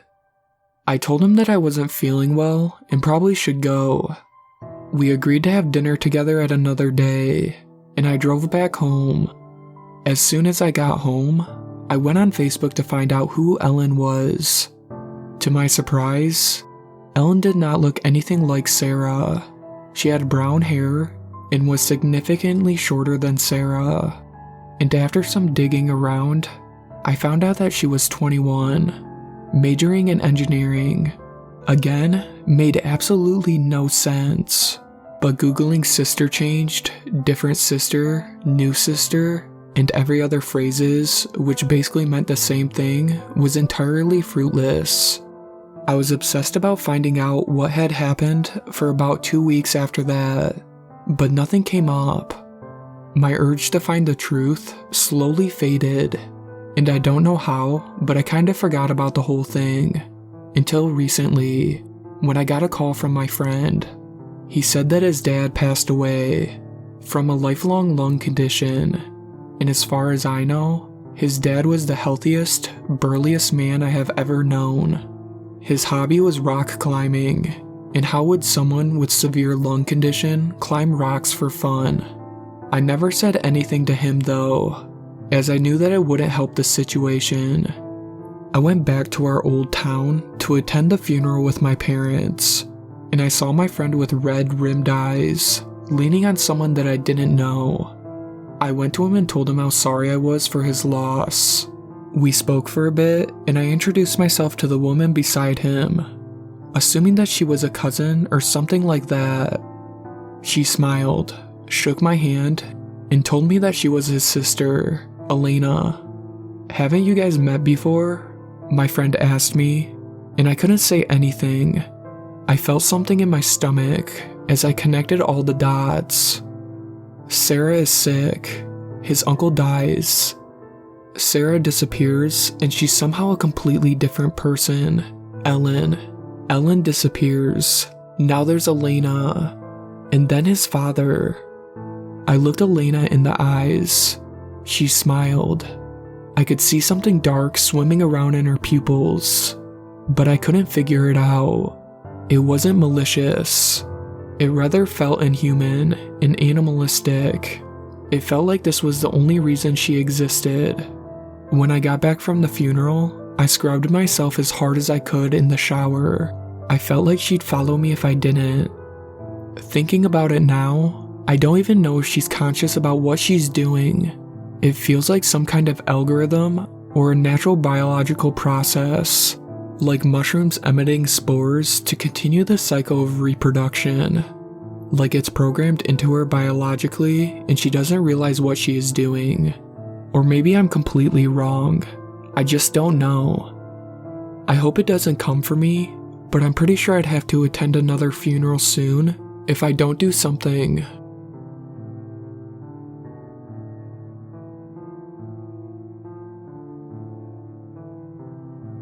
The first time I met him was at my grandfather's memorial. Dark round spectacles just covering his eyes. Long black coat. Steel gray hair halfway down his shoulders. A whole room of handkerchiefs and downcast faces. But he was the only one smiling. I was only 8 at the time, but that seemed like a good enough reason to sit beside him. "Did you know Poppy?" I always called grandfather that. "Better than anyone," the man had said. He must have been almost 70, the same age as my grandfather was. "Were you his friend?" "His closest friend. I'm the one who killed him, you know. You can't get any closer than that." I tried to ask him more questions, but the service was starting and my mother kept turning around to hush me. Mom gave the eulogy, and that was the first time I'd ever seen her cry. I guess I must have started sniffing too, because the man next to me put his hand on my knee and gave it a little squeeze. His fingers felt like he'd just come inside from a blizzard. By the end of the final sermon, they brought out some bagpipes to play Amazing Grace, and then I really did cry, for real. I remember it being hard for me to understand why I'd never get to see Poppy again. Sure, he was dead, but that didn't mean I couldn't still visit and eat his barbecue sandwiches, did it? Once I started crying, I didn't know how to make it stop. People must have been sympathetic, but just remember how embarrassing it felt to have everyone staring at me. I was the first one out of the room, running all the way outside the church to the big oak tree in the yard. The man with dark spectacles was the first to find me. "Hey there, champ," he said. "I bet I can make you smile." I shook my head and pressed my face into the bark. "Watch this," he said in a voice accustomed to being obeyed. I looked up to see him whistling at a squirrel who sat in one of the lower branches. The squirrel ran down the trunk until it was a few feet above our heads, then jumped without hesitation to land on his shoulder. "How do you do that?" I asked. "I can do all sorts of things," he said, crouching down to my level so I could pet the squirrel. "Why do you kill him?" "Because it made me happy," he said, standing to lift the squirrel out of my reach. "Run along now. I'll see you soon. We can play another game then. When? When I kill your grandmother. Not long from now. Not long at all. 3 weeks and she was gone. My parents told me that she just missed grandfather so much that she decided to follow him to heaven. I knew better. One night, I couldn't sleep. I crept to the top of the stairs to listen to them talk about it in the kitchen. Grandmother's hands were peacefully folded over the knife in her heart when they found the body. The man was there at the next memorial, just like he promised. I was afraid of him now, sitting as far away as I could. I wanted to tell someone what he'd done, but somehow my 8-year-old brain thought I'd get in trouble. It was my fault she got murdered. I knew it was going to happen, and I didn't try to stop him. He found me again while I was waiting for my parents to leave, out by the tree. This time he'd gotten there first. I could feel his dark spectacles trained on me as I crossed the yard, but I couldn't stop myself. I wanted to know who was next. "I hate you," were the first words out of my mouth. "That's alright," he said. "Most people hate things they don't understand. I want you to stop killing people." "I'm not going to do that," he replied. "But here's what I can do. Bet I can make you smile." He sat down on the grass and began to concentrate. Maybe I should have run, but it wasn't a matter of fear for me. It was simply a choice between interesting and boring. Questions and answers. I watched the tree as the squirrel scampered down the trunk. "Come to me," he whispered, and off it flew, straight onto his hand. Not just the squirrel either. Ants were swarming out of the ground to line up around his feet. Beetles and worms and unknown monstrous squirming creatures thrashing their way through the ground to bow down before him. Even a stray cat came sprinting across the yard. None of the animals the least perturbed by the other's presence. They were all watching him, exactly like a dog waiting for their treat. "Let us dance," he said, and so they did. The squirrel hopped from one foot to the other. The cat stood on its hind legs, and all the insects began to spastically twirl upon the ground. Despite everything, I couldn't help but smile at the spectacle. I wasn't smiling the next time I saw him at my mother's funeral. 31 years, and he hadn't aged a day. I could feel those dark spectacles on me the moment I entered the room, like my childhood's imaginary monster came to life before my very eyes. The same gray hair, the same black coat, the same subtle smirk creasing the edges of his face. I couldn't stand to sit in the same room as him. I felt hot and dizzy. I didn't know what was real and what wasn't, only that I needed air. My feet traced the familiar steps to the tree without intervention from my scattered mind. My mother had been found by her neighbor the same day, a knife in her heart. I wanted to hit him, to kill him, to wipe that smirk off his face, whatever it took. I was seething when he approached. Drawing close, all my carefully prepared arguments and threats burned from my mind. I couldn't understand how anyone could have the audacity to say, "Come now, it's not all bad. I bet I can make you smile. You're dead. Sometimes I wish I was," he sighed, sitting down on the grass. I hesitated. Not the answer I was expecting, but if I was dead, then who would have been there to kill your mother? I kicked him while he sat on the ground, as hard as I could. I jumped on him, grabbing a fistful of his long hair to fling him down into the ground. Everyone else was still inside the church. No one but God was going to see what I did to him, and God would understand. He didn't make a move to rise or resist. He just spat enough blood out to say, "Come to me." I kicked him again, and he went down hard. And again, I heard something break under his coat. I would have kept going, but a piercing pain in the back of my neck made me spin around.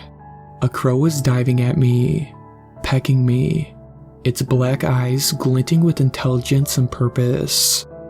"Fight your own battles," I shouted, batting the bird away from my face. "Or are you too scared? Is that why you only kill old people who can't fight back?" "I can't kill you," he admitted. I was on top of him again, pushing him back into the dirt. The crow wouldn't relent, but I could suffer through any cuts and scratches it gave me to get at him. "But here's what I can do," he said through his broken teeth. "Bet I can make you smile." "You know what? Fine. Make me smile. And if you can't, then you're going to turn yourself into the police and tell them about every person you've killed. And if I can, then you're going to help me with my next kill." That took me a second to process. Of course I wouldn't do it. Of course I wouldn't smile either. My face was harder than stone. I nodded. "Deal." I let him stand and dust off his jacket, which he did quite easily, as though he had suffered no hurt from my assault. "I can't kill you because you're not ready yet. Your grandparents were.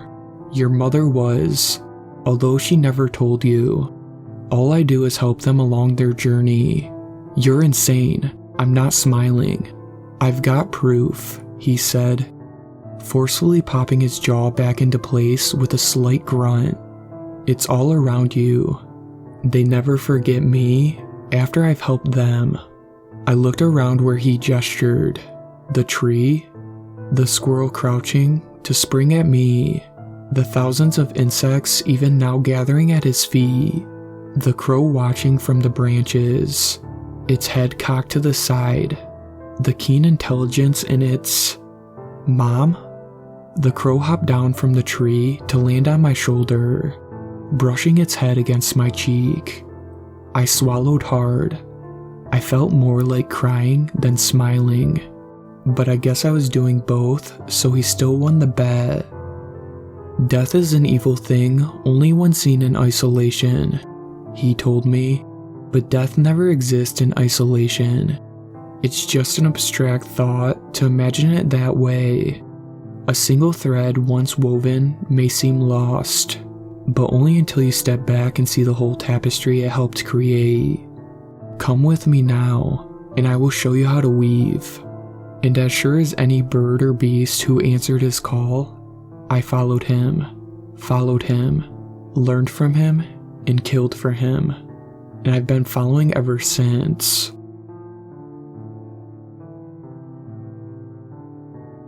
I don't have kids of my own, so I can only imagine how terrifying this must be for my neighbor Amy Galligan. I didn't know her well, but we've chatted a few times in the apartment mailing room. Her, about the difficulties of being a single mother. Me, playing up my shipping job at Amazon to make it sound like I'm a big shot.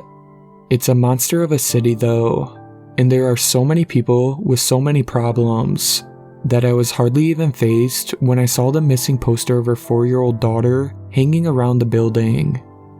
Taken from public playground at Fairbanks Park. Any information, please call 818. "Maybe she tossed it," I remarked casually to my buddy Dave when he commented. "Tossed what? The kid?" "Yeah, or flushed it or something. I don't know. She bitches all the time about how she has no life of her own anymore. Seemed to me like she would have been happier without it. It's not an it, man. She's a baby girl, and you can't flush a 4-year-old. What the fuck?" Dave and I knew each other since grade school, so it amazed me that I could still get a rise out of him with a dark joke like that. Anyway, why would she put up missing posters if she didn't want the kid? Duh, it's so she won't look suspicious. That was Sammy, Dave's girlfriend. Slim, beautiful dark hair, and snarky as a goth at a Christmas party. I don't know how my goody-goody friend got so lucky. I pointed at her, then tapped my nose in what I hoped to be a universal signal for she knows. Dave just looked bewildered and frustrated. No one would do that with their own kid. The moment they're born, they take a part of your own soul with them. It's not just like you're split in half either. They've taken all the best parts of you. All your innocence and hope and wonder at the world that eroded from you over the years. It's all right there in your arms, promising a better life than you could ever live for yourself. And when you're looking at them, all those holes in your soul that you didn't even know were there are filled back in. For the first time in your life, you know for that you truly matter. Dude, you don't even have a kid, I said. So what? I'm human, aren't I? I know what's what. Meanwhile, I swear Sammy was humming the tune to Family Guy's Prom Night Dumpster Babies song. I think my heart just did a backflip. Screw you both. Dave bounced off the couch in agitation. I'm going to check on her and see if there's anything I can do to help. Seriously? You don't even know the lady, I protested, feeling a little flustered myself. Yeah, what gives? Sammy chimed in. I thought we were going to play paintball today. I could handle Dave's anger. I even found it funny, if I'm being honest. Maybe I was even a little jealous and wanted to torment him. That sad, pitying look he gave us though, that cut deeper than I'd care to admit. I guess Sammy felt the same way, because a few moments later, all three of us were standing outside of Amy's apartment. Dave knocked first. Excuse me, Miss Galligan? It's your neighbors. Nothing. Are you sure she's home? Sammy whispered. Yeah, I heard her toilet like 5 minutes ago. Thin walls. I matched her hushed tone. Oh, I didn't know she had twins, Sammy said. I almost burst a lung, trying not to laugh. Dave had pressed his ear against the door. I expected another death glare from him, but he just turned around and grinned. It's okay. They must have found her. I hear the kid talking, he said. We were about to go when the door opened behind us. Amy was standing in the doorway. Bird's nest hair, loose bathrobes, face puffy with fresh tears and anxious stress. Even Sammy didn't have anything to say about that. A little girl giggled from somewhere inside her apartment. Is your daughter? Dave began. Amy shook her head and wiped her nose with the back of her hand. She turned around and walked inside her apartment, leaving the door open. Dave followed without question. I didn't move until a few seconds later when Sammy entered. There's lots of boxes, Mommy. The slightly tiny voice was coming from an Amazon Echo Dot sitting on a coffee table. Beside it were scattered a halo of used tissues. It's too dark though, Mommy. Where are you? It's okay, Lily, Amy said, her voice cracking. I'm going to be there soon. Just hold on. Amy looked at us pleadingly, and we stared back in stunned silence. How long has she?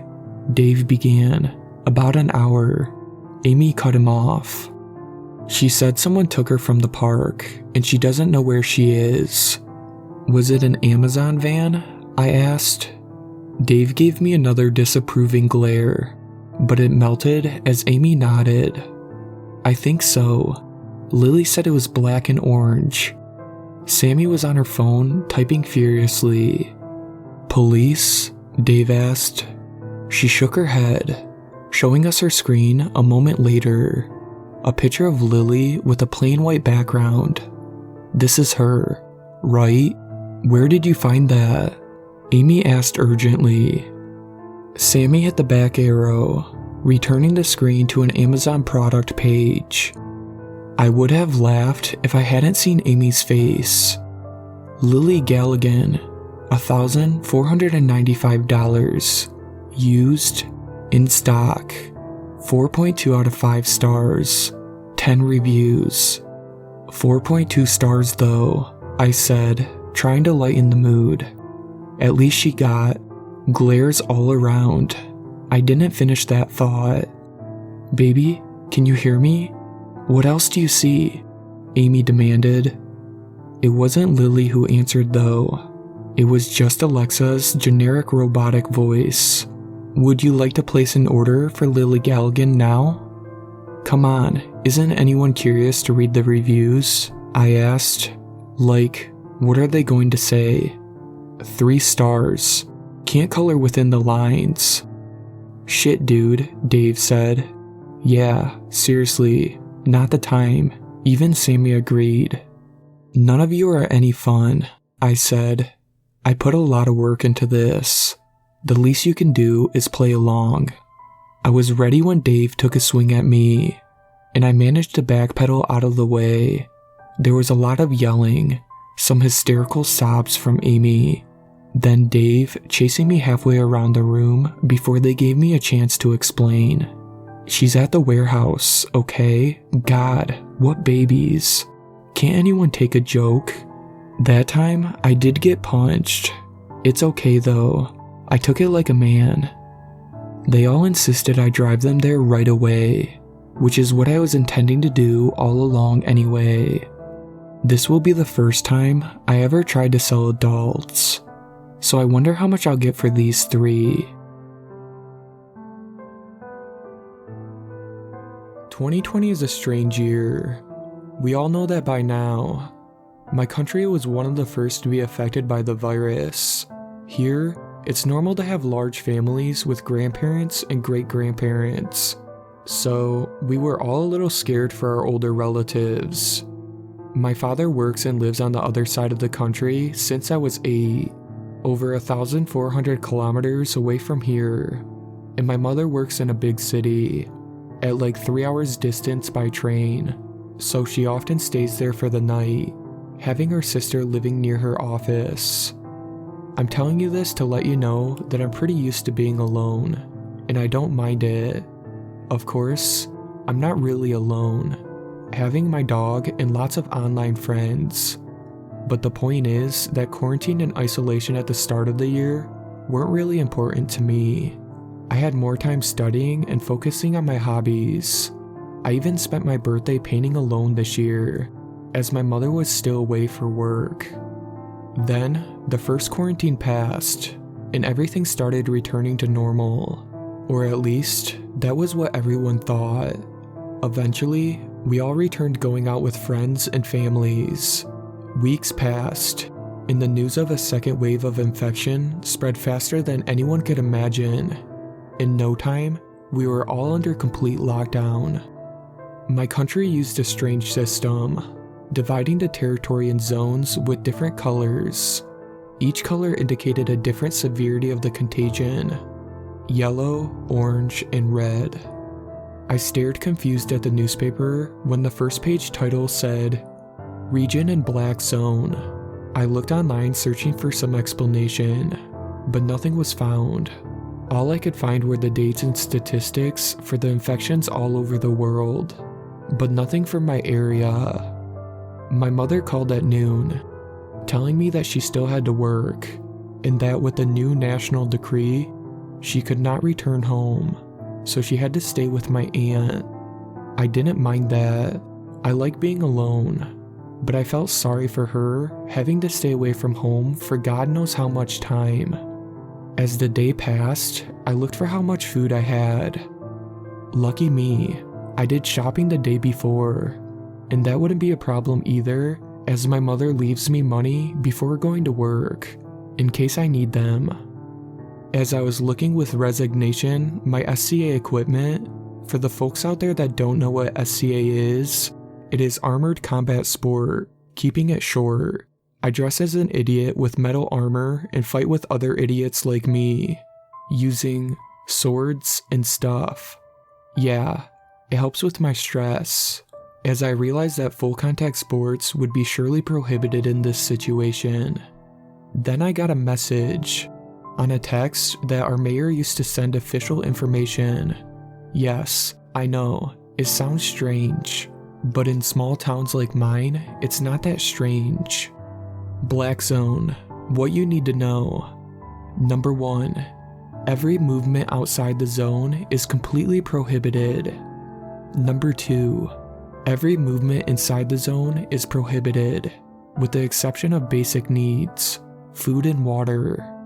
Number 3, stores will be closed. Only selected supermarkets will give access to their storage. Number 4, every group of people exceeding 2 individuals outside house will be treated by authorities. Number 5, it's strictly forbidden to offer aid to people asking for any kind of help, even if it's in the middle of the night. The last phrase gave me goosebumps. It felt immediately like something was off. I called my mother, asking her if she read something about this black zone thing, but she didn't know anything, and even told me that maybe the mayor had made a mistake. We ended the call and I was freaking out. Now completely resigned with the situation, I called my friend Alex, and we passed the rest of the afternoon playing online.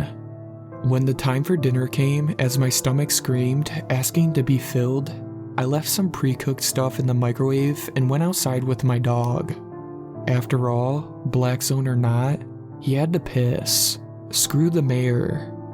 My neighborhood is pretty quiet, and the lockdown gave it an even bigger sense of emptiness. Cold and hungry, I wasn't even in the mood for playing with my buddy, as he was looking at me with his dumb happy face, wagging his tail. Sorry, not this time. But as I was petting him on the head, he started growling behind me, and his fur started to stand up. He does that only when he sees another male dog that he hates, his expression full of rage and fear.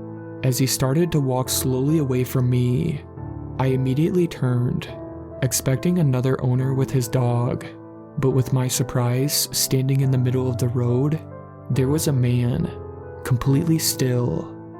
I shook my head. As creepy as that man seemed, there wasn't anything that could make my dog that angry and scared like that. Like his fight or flee instinct had kicked in. What the fuck, Howard? Calm. We're going home. I turned again back to the man. I'm sorry, I don't know what got to him. He's not dangerous, Then I noticed that he was now on my side of the sidewalk. He had moved towards me, but now he was standing still, not a muscle moving. My heart started pumping like an engine, as I was now slowly starting to see his face. What startled me wasn't the fact that he didn't wear any mask. The darkness of the street didn't let me notice that before, but now, as we were both under the streetlights, I could see. His whole face was twisted, as he was feeling the strongest pain possible, but as his body was completely still, like frozen in time. His blood-stained eyes were staring at me, and dark tears crossed his cheeks.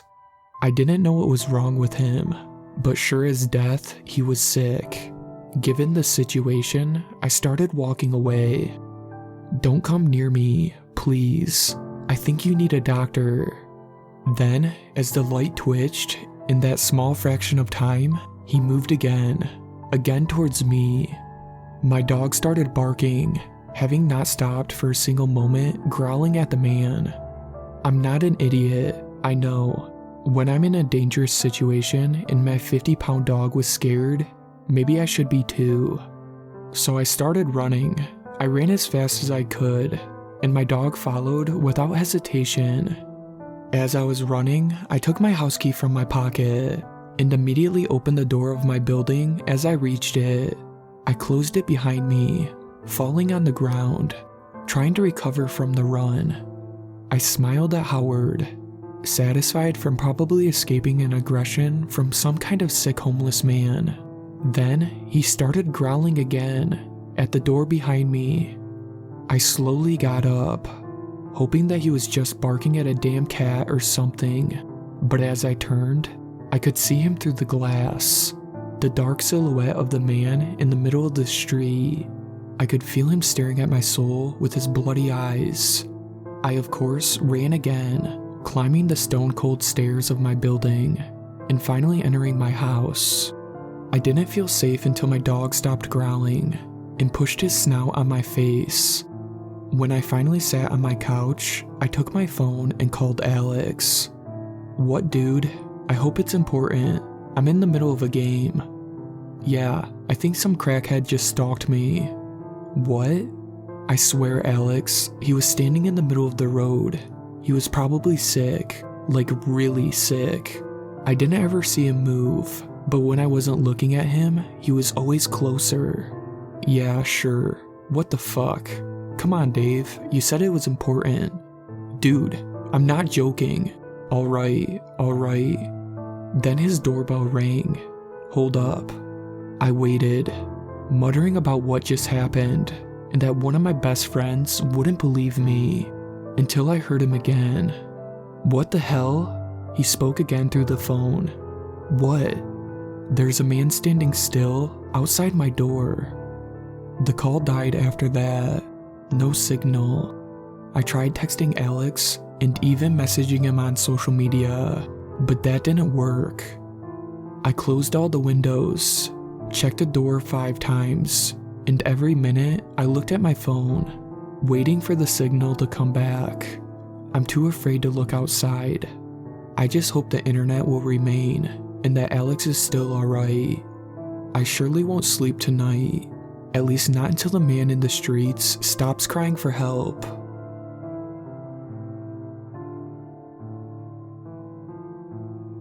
My father was a diplomat who shook hands with the most powerful people in the world. A businessman with foreign affairs, managing an empire so vast that the sun never sets upon it. He was an army veteran in Afghanistan and a doctor in Ethiopia. In fact, he was so important that he went everywhere and did everything, except for coming home, that is. When I was little, I used to love hearing the stories about him. I'd like to imagine that I'd meet him someday, and the two of us would go everywhere I heard about in my mom's stories. It wasn't until I was 8 years old when I realized how strained her voice was when she talked about him, or how selfish I was for bringing him up. I didn't ask for any more stories after that, and Mom never brought him up on her own. She must have loved him terribly, for it still hurt her after all these years. My mother once said, the longer you wait for someone you want, the better it is to have. Like interest building up in a bank. So every day he didn't come home wasn't a punishment. It would only make the reunion that much happier when it did finally happen. It would have been so much easier if he did come back though. I wouldn't have to walk home from school because Mom would be there to pick me up. And I wouldn't have to make my own dinner because Mom wouldn't need a second job in the evening. Some nights, I'd try to stay up until she got back, but I'd usually fall asleep on the couch watching TV and wouldn't see her in the morning until she woke me up in my bed. The older I got, the more Mother's stories didn't make sense, even if only one of them were true. He must have had at least one opportunity to visit by now. Army contracts are only 4 years, and if he was as rich and important as she said, then he must have been able to send a little money so Mom wouldn't have to work so hard. The only explanations I could think of was that he was either dead or lost. If he was dead, I intended to find out where he was buried so Mom wouldn't have to keep waiting. If he was lost, I'd help him find his way home again.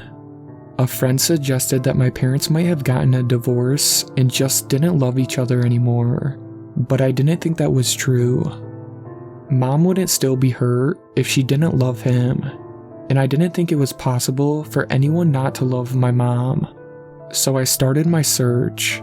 I asked my grandparents on my mother's side, but they were tight-lipped and quick to change the subject.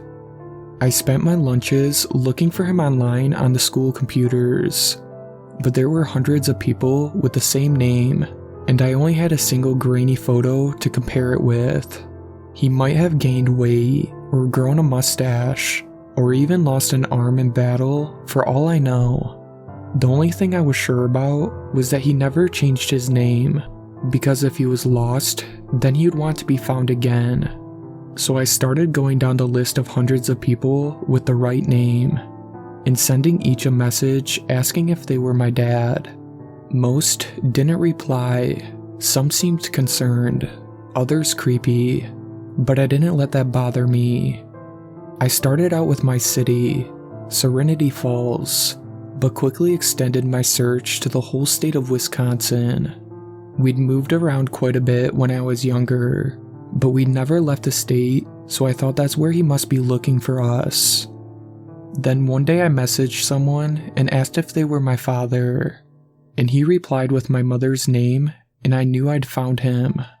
He was older than I expected, and most of his hair was gone, but he still looked a lot like the photograph, a lot like me, and no one using the other school computers could understand why I started to cry. He asked a lot of questions about my mother. He asked for pictures of her and wanted me to tell him everything. I told him what city we lived in, and he promised to drive there right away, even though it was 100 miles. He didn't seem to mind that Mom would still be at work because he was excited to meet me too. For the first time in my life, my dad was going to pick me up from school. I couldn't focus or sit still through any of my remaining classes. When the bell finally rang, I exploded out of my chair so fast I knocked my whole desk over, but I didn't stay to pick it up. I was the first out of the building and was waiting on the sidewalk within a minute. He was already waiting for me. My dad had even less hair than his pictures, but I didn't mind because he drove a red Ferrari. I asked if he was really an international businessman, and he laughed and he said he did that in his spare time. He didn't want to meet Mom at home or at work because that wasn't romantic. Instead, he wanted to take me to the real Serenity Falls the town is named after. That's where they had their first date, and she could meet us there. I texted my mom and let her know a surprise was waiting for her there, and she promised to get off work early. It was only about a 20-minute drive, but I feel like we were really bonded in that time. Dad didn't like to talk about himself, and asking me 1,000 questions instead. What games did I like to play? How was I doing in my classes? Who were my friends? And 1,000 other things. His eyes would light up with even the most boring answer, as though it was a miraculous revelation from on high. I teased him for that, but he got all serious and said, "You don't understand. I didn't even know you existed until today. You aren't just telling me about yourself. You're being created from nothing right here in front of my eyes. It really is a bit like a miracle." Serenity Falls was quiet around the Christmas season. We were the only ones in the parking lot, so we got to drive all the way to the head of the trail, which led us to the viewpoint. The water was all frozen in snow and ice, and it wouldn't be a waterfall again until the thaw of the spring. It was still beautiful because of the long icicles lancing off the jagged rock. The light seemed trapped within the crystals, which shimmered as the light faded. We stood together in silence, overlooking the falls for several minutes. I started to shiver, but he put his arm around me and drew me close, and I almost started to cry again without knowing why. "When is your mom going to be here?" he asked. "Not for at least an hour. Do you want to wait in the car where it's warm?" "Why did you really leave?" I blurted out. He withdrew his arm from around my shoulders, and we stood together in silence again. "I lied earlier," he said, still staring at the hanging ice. I counted 26 individual icicles before he continued. "I didn't know you existed before today." "Then why did you?" I cut myself short. "I wasn't ready. I loved your mother, but I didn't want to have a family yet. I'm sorry." I shrugged as if it had nothing to do with me, but I couldn't look at him. "Were you really in the army?" "I was. and a diplomat and a doctor?" He laughed in reason. It was a warm sound and I wasn't shivering anymore. "But you really did love my mom?" I asked. "I still do. More than anything," he said. "That's why I'm here. But I'm still not ready to have a kid. I don't think I'll ever be." It hadn't got any colder, but I started shivering again anyway. He put his arm around me again, but it didn't feel as comfortable as it had before. His fingers were gripping my shoulder a little too tight. "It's only going to be cold for a minute," he said. "After that, you won't even feel it. It'll be like drifting off to sleep." I want to go back to the car. I tried to pull away, but he wouldn't let go. "Everybody wants something," he said, "but not everybody is willing to do what it takes to get it." He slid behind me, and suddenly both his arms were around me. I struggled and kicked, landing a solid one into his thigh before he got me off the ground. He grunted, but didn't let go as he lifted me over the railing. I braced my feet against it and tried to push back, but he lifted me even higher until I couldn't reach it anymore. He flung me over the ledge to tumble down the 20-foot drop to the frozen water. I smashed straight through the ice and plunged into the numbing depths. I spun over once or twice trying to orient myself, and by the time I was able to surge upward again, I couldn't find the hole I'd broken through. All I could feel was the underside of the ice. It was thicker than it seemed when I fell through. My numb fist moved sluggishly through the water, pounding feebly. I went back to search for the hole instead, but the freezing water stung my eyes so badly I could barely see. I saw the vague outline of his shape through the ice though. He was standing directly over me, looking down. He watched me flail against the underside. The weight of my wet clothes was beginning to drag me down, and my chest felt like it was about to explode. Each time I surged upward, it became a little harder to reach the ice, until the time I couldn't reach it at all and began drifting down. I watched him turn and begin climbing up the slope, and everything went black. I came to a moment later when I heard the sports car rev to life and pull away. I lurched upward again, and by blind chance, one hand slipped through the hole in the ice. I couldn't feel my fingers as they latched onto the edge. Somehow the air was even colder than the water, but inch by excruciating inch, I dragged myself upward until I pulled myself from the water. I was barely alive when my mom found me. I didn't want to tell her what happened, but even lies to protect someone can do more harm than good. I told her everything, and she promised never to let that man back into our life again. If my children ever ask me about my father, I'm going to tell them the truth, that he tried to kill me, that he was never caught, and that no family is incomplete that has love. Corey Parker was a good boy, just 6 years old. He always did his chores and played nicely with other kids on a suburban street. Corey was in the state of joyfulness. You see, it was Christmas Eve and he was sure that he had already earned a place on the nice list. Still, even the best little boys misbehave a little. When it was time for bed, Corey let himself be tucked in by his mom and dad and feigned to sleep until he was certain they were asleep themselves. He then tiptoed downstairs and sat on the living room couch by the tree. He was going to meet Santa Claus for himself. He hoped Santa would forgive him. He just wanted to show him the cookies that he helped bake himself. The milk and cookies were still there, and there were no presents under the tree. Corey sighed with relief as he realized that he hadn't missed Santa. He sat on the couch for what felt like a lifetime, but was really less than an hour. He kept his eyes trained on the large fireplace, adorned by the stockings just ready to be filled with goodies. He had almost drifted off to sleep when he heard the tapping. He jumped up and looked into the chimney, but didn't see anything. The tapping continued, and he realized that it wasn't coming from the chimney, but the front window. Timidly, Corey walked up to the window and peered into the night. His eyes filled up with amazement. Standing at the window was Santa Claus.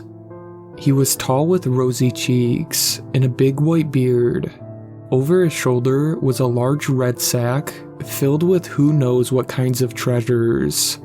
"Santa!" Corey exclaimed. "It's me. It's Corey. I'm sorry I didn't stay in bed, but I had to meet you. Please forgive me." Ho ho ho. Why of course, Corey. Santa could never be mad at you. Say, why don't you open the door and let me in? My elves have worked hard on your gifts," he said with a shuffle of his bag. Corey nodded and smiled. He walked up to the door cheerfully and was just about to open it when a nagging feeling stopped him. Corey's mom had always said that when he had a bad feeling, it was his guardian angel telling him that something was wrong. "Santa?" Corey said through the door. "Why didn't you come down the chimney?" Something felt wrong about this. Ho. It's a long story, Cody. I'll tell you when I get inside. Corey felt his stomach drop. Had Santa just called him Cody? The real Santa would never get his name wrong. He had an idea. "Santa?" he asked. "Did you bring me the Hot Wheels set that I asked for?" Corey waited in bated breath. Why, of course I did. Let me in so I can give it to you. Corey felt sick. If this was the real Santa, then he would have known that Corey had asked for roller skates for Christmas. Whoever this was, it wasn't Santa. Corey slowly backed away from the door before running up to his room. All the while, he ignored the man calling out to him. He ran into the bed and buried himself deep into the covers and squeezed his eyes shut. He stayed that way until he fell asleep. The next morning, Corey awoke to the sound of sirens on his street. He ignored the gifts piled high under the tree and ran to his parents, who were looking out the window in horror. When they noticed him, they shut the blinds and put on fake smiles, but Corey could tell that they were shaken. They never let him see the mutilated bodies of the Stevenson family lying in a neat row across their lawn. The next week, the police held a conference to discuss the case. Everyone in the house had been murdered, including Corey's friend Billy. What baffled the police was that there was no forced entry to the house. It was almost as if someone had just let the killer in.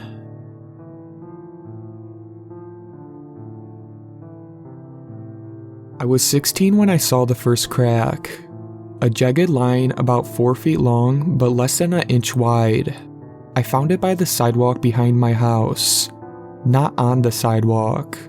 The crack was in the air, visible for every direction as I circled around it, harmlessly suspended, and nothing more. I couldn't touch it. My hands passed through it as though it wasn't there, although my hand was white and numb with cold by the time it reached the other side. I wouldn't even walk close to it. Something about the emptiness just rubbed me the wrong way.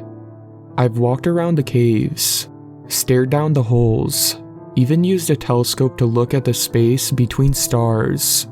This wasn't like that. It felt less like something was missing and more like something extra that shouldn't be there. My family moved shortly after that, and I guess I forgot all about it for a while. Time moved steadily forward, except maybe for a few months after college when it stopped to let me admire my future wife. She had the kind of smile that hinted at a secret, and if I had to guess, I'd say it was a secret to being happy.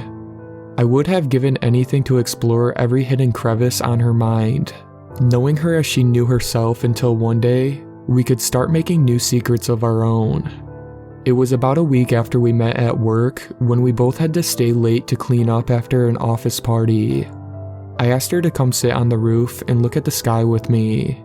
There we were, side by side, the space between our hands burning like fire, the shape of her mouth illuminated with the backdrop of endless stars, gleaming like millions of envious eyes wishing they could sit where I was sitting now. I didn't know anything could make me feel so weak. My legs were trembling, and I remember having to keep switching positions so she wouldn't notice. I didn't trust the words in my mouth or the thoughts in my brain, or any other part of me which was blurred out of existence to make room for appreciation of everything that she was. That's when I saw the crack again, and I was reminded of how powerful weakness could be. It was larger now, running along the side of an external AC unit. Not quite alongside. If I really looked, I could see the empty air between the metal box and the crack. I could just make out the little streaks of light where the surrounding stars bled their light into the hole to be lost forever. A cookie-cutter gap in reality that the world had forgotten to fill in. "You can leave whenever you want," she said. I guess she noticed I was distracted. I shook my head, prompting her fingers to trace their way up my hand. I turned to her and her breath warmed against my mouth, and suddenly, that was the only thing in the world. 6 months and we were engaged. Another year and we were married. Neither of us stayed long at the office, and I never went back up to that roof. The crack didn't matter. Bad dreams can't hurt you once you've woken up, and beside her grace, I was awake for the very first time. Things went well for us, but we were so in love that I don't think we would have noticed if they hadn't. I got an investment banking job and climbed the corporate ladder.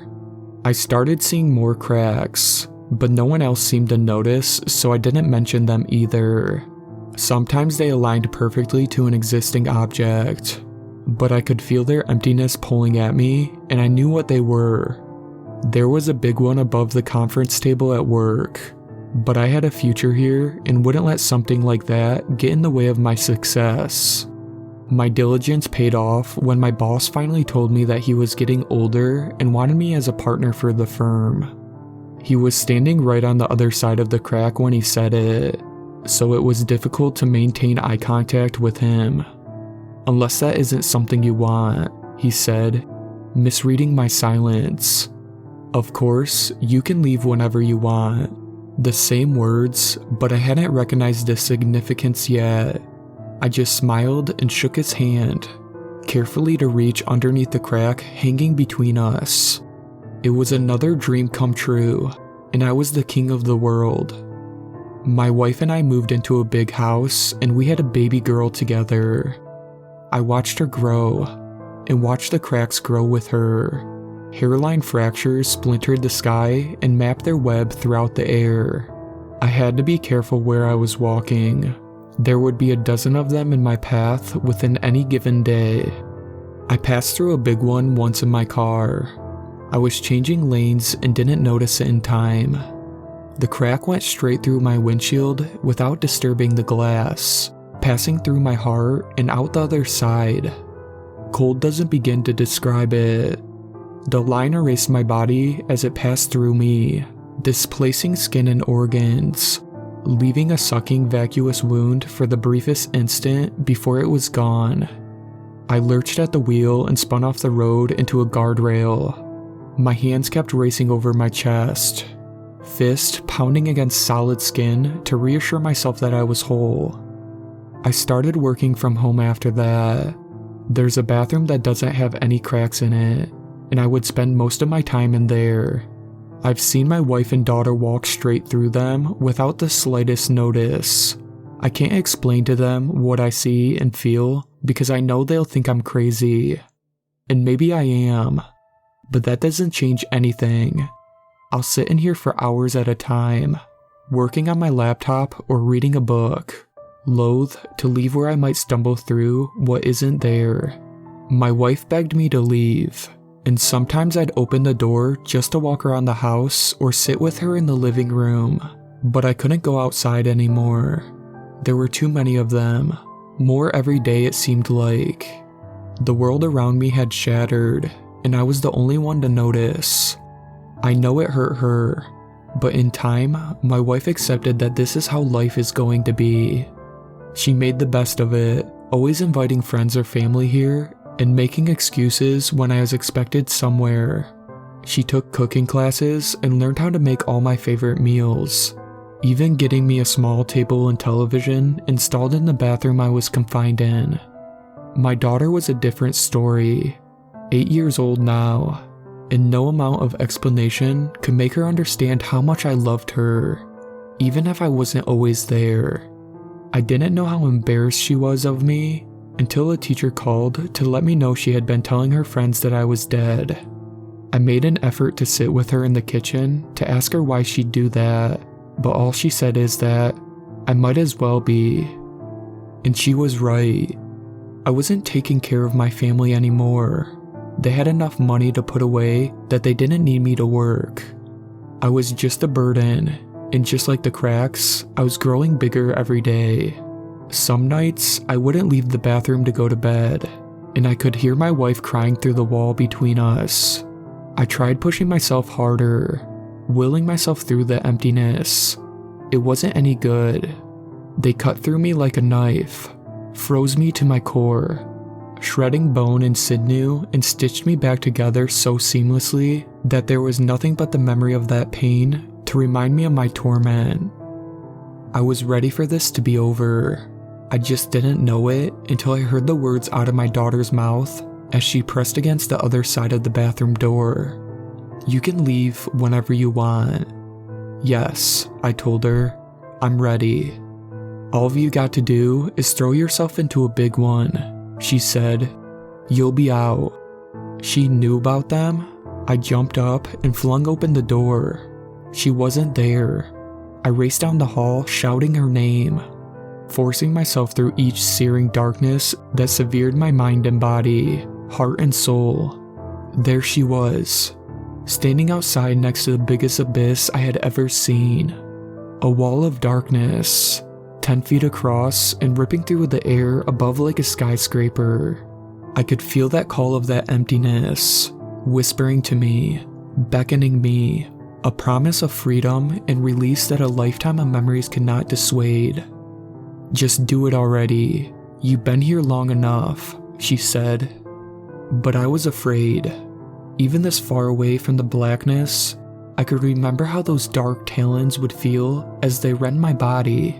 Would there be anything left of me to come out the other side? It was big enough that I didn't have to come out at all. I could step in and be gone. It's what my daughter wanted. So did my wife. If only she had the courage to admit it. And maybe it's what I wanted too. But on my knees before all of creation and its antithesis, I was afraid. "It's easy. Just follow me." I tried to stop her, air dragging through my lungs, feet stumbling and twisted beneath me, lunging desperate grab. I tried to stop her from entering the blackness, but she was gone, and there was no choice but to follow. Into the looming void I plunged, screaming without sound, bleeding without wounds, disintegrating into nothing. And then I opened my eyes. I was reclining in a padded chair, like they had in a dentist office. 3 men were standing over me, a plethora of beeping machines, IV lines, and heart rate monitors cluttered the room to either side. "Well," one of the men asked, "how was it? You were out almost an hour." I couldn't answer. There was nothing left of me to answer.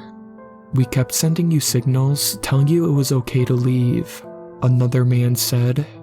"Didn't you get them?" I closed my eyes and took a long breath.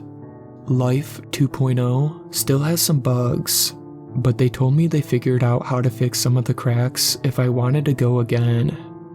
"It's going to be ready for the market soon," they said. "People are going to love it," they said. "Did you notice anything else that needs fixing?" they asked me. "Just in this world," I replied. You know the kind of girl I'm talking about? She looks like life chewed her up and spit her back out. You can see it in her eyes, if you can even see her eyes. Her loose tangled hair covers most of her face, and she's always staring at her feet. You see it in her hunched shoulders, hear it in her mumbling voice. She's both desperate and afraid to be heard, hating herself for everything she says and everything she doesn't say. She doesn't live in my building, but I see her almost every day when she visits her boyfriend in the apartment next door. I've said hello to her a few times. She always flinches when I talk to her. The first thing out of her mouth is inevitably an apology. Sorry for being in my way, or for being here too often, or for taking up one of the dozen empty parking spots. I asked for her name once, but she said it didn't matter. Why not? What am I supposed to say when I see you? I asked. Nothing. You don't need to. I'm nobody. Well, my name is... But she kept walking, head leaning against my neighbor's door, hands in her pockets, looking like an ostrich trying to disappear into the sand. Bye, nobody, I chimed as the door opened to let her in. I couldn't be sure under the hair, but I think she almost smiled. Bye, somebody, she murmured, disappearing into the doorway. My neighbor Jeff poked his head out. Scrawny fellow with a soul patch and a beanie which seemed permanently fixed to his head. He nodded sharply at me like a fighter paying insecure respect to his opponent, slamming the door. I liked watching nobody from my balcony when she was parking her car. I liked the fluid grace of her movements, which transform regular motions like opening doors and stepping over obstacles into a choreographed dance. I must not have been the only one to notice either, because there always seemed to be someone hitting on her whenever I saw her. Not the charming kind either. Fat oafs jumping out of their car like they were waiting for her, or pushy street rats backing her up against the building. I thought she was a prostitute at first, but she always rebuffed them so vehemently that I figured that wasn't the case. Often at night, I'd see her leaning on the railing of my neighbor's balcony, smoking a joint and staring into space. I got the feeling that she was staring into a world that she could only see. But looking at her face, I also got the feeling that it wasn't a very pretty world. I wish I could see it too. Sometimes I'd go onto my balcony and try to make an excuse for conversation, but she'd invariably duck back inside the moment she saw me. If I was lucky and she seemed to be in good spirits, I'd hear a "bye somebody" before she went. A stupid joke, but it always made me smile. She couldn't have been happy, but I suppose it wasn't any of my business. I'd hear her boyfriend yelling at her through the walls sometimes, although I never heard her say anything back. I figured that she was her own person with her own choices to make, and if she was being really mistreated, then she wouldn't keep coming back. It's not like I had proof that she was being abused or anything, and what I did guess, I quickly dismissed as petty jealousy, resolving not to interfere with her life. That resolution lasted for about 2 months, but it ended last night. It was after dark and I was getting home late when I spotted nobody pressed up against my building. 2 men in leather jackets were several inches too close for innocent conversation, practically pressing themselves on her while she squirmed to get away. I honked my car horn at them, and one looked over his shoulder. Fat, stupid face, mouth hanging partway open. He stared at me for a few seconds before turning back to her. "I got to go," I heard her say. "Somebody is waiting for me." I honked again. Fatface turned to walk over to my car. "Cool it, asshole," he shouted. "This target only has 11 points left anyway. Get your own damn girl." I rolled down my window. What's that supposed to mean? You knew or something? He asked, fishing out his phone. He showed me the screen, which depicted a GPS map of my neighborhood. Scattered throughout were little targets, each with a name and a life bar, like a video game character has. The target against my building was named Cilia, with 11 out of 100 life remaining. I don't know what the fuck that is, but I'm not playing, I told him. He laughed, more like a guffaw really, deep and guttural, without the slightest hint of mirth. You're after that piece of shit, and you're not even getting points. Hey Mark, he actually wants this bitch. The other guy, presumably Mark, still had the girl against the wall. He made a half lunge at her as she wiggled free, but it was just to scare her. She looked like she was about to run toward my car, but seeing the fat one over by me, she sprinted to her own vehicle instead. We all watched as she tore out of the parking lot, the biggest smile I'd ever seen plastered across her face. Don't waste your time. Somebody already broke her. Fatface slammed my car with the palm of his hand as he turned to leave. Let's go, Mark. There's 2 more of them on the street. I was so relieved to see them go that I didn't try to ask more questions. Nobody had a name. It was Cilia, and something was tracking her location and broadcasting it out to these creeps. It didn't feel like I was meddling in someone else's business anymore. I couldn't just play dumb and let her sort it out for herself. A few minutes later, and I was hammering on my neighbor's apartment. Hey Jeff, you in there? Bug off, came the muffled reply. It's about the game you're playing with Cilia. It seemed pretty vague to me, but if he was involved, then he'd know what I was talking about. Loud shuffling, like someone crossing the room in a hurry, and the door opened a moment later. He was wearing nothing but his boxers and his beanie, skinny body blocking the door. Yeah, what about the game? He asked. I hesitated, unsure what to say next.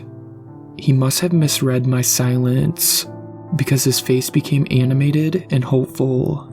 Hey, did I win the prize or something? I nodded stiffly. Jeff threw the door open to welcome me in, practically dancing with excitement. Holy shit, I knew it. I've been on the leaderboard for weeks. It was only a matter of time. Seriously competitive shit. You know? I've got everything ready for you. Come on in. He rushed to the cabinet under the sink and began hauling out cardboard boxes. I still didn't know what the hell was going on though, so I had to play along to get more answers. How many points are you at now? I asked. 723, without hesitation. 19 separate targets, although I've been getting most of the points from Cilia, as you know. He plopped 2 cardboard boxes on the coffee table beside me, flaying them open for inspection.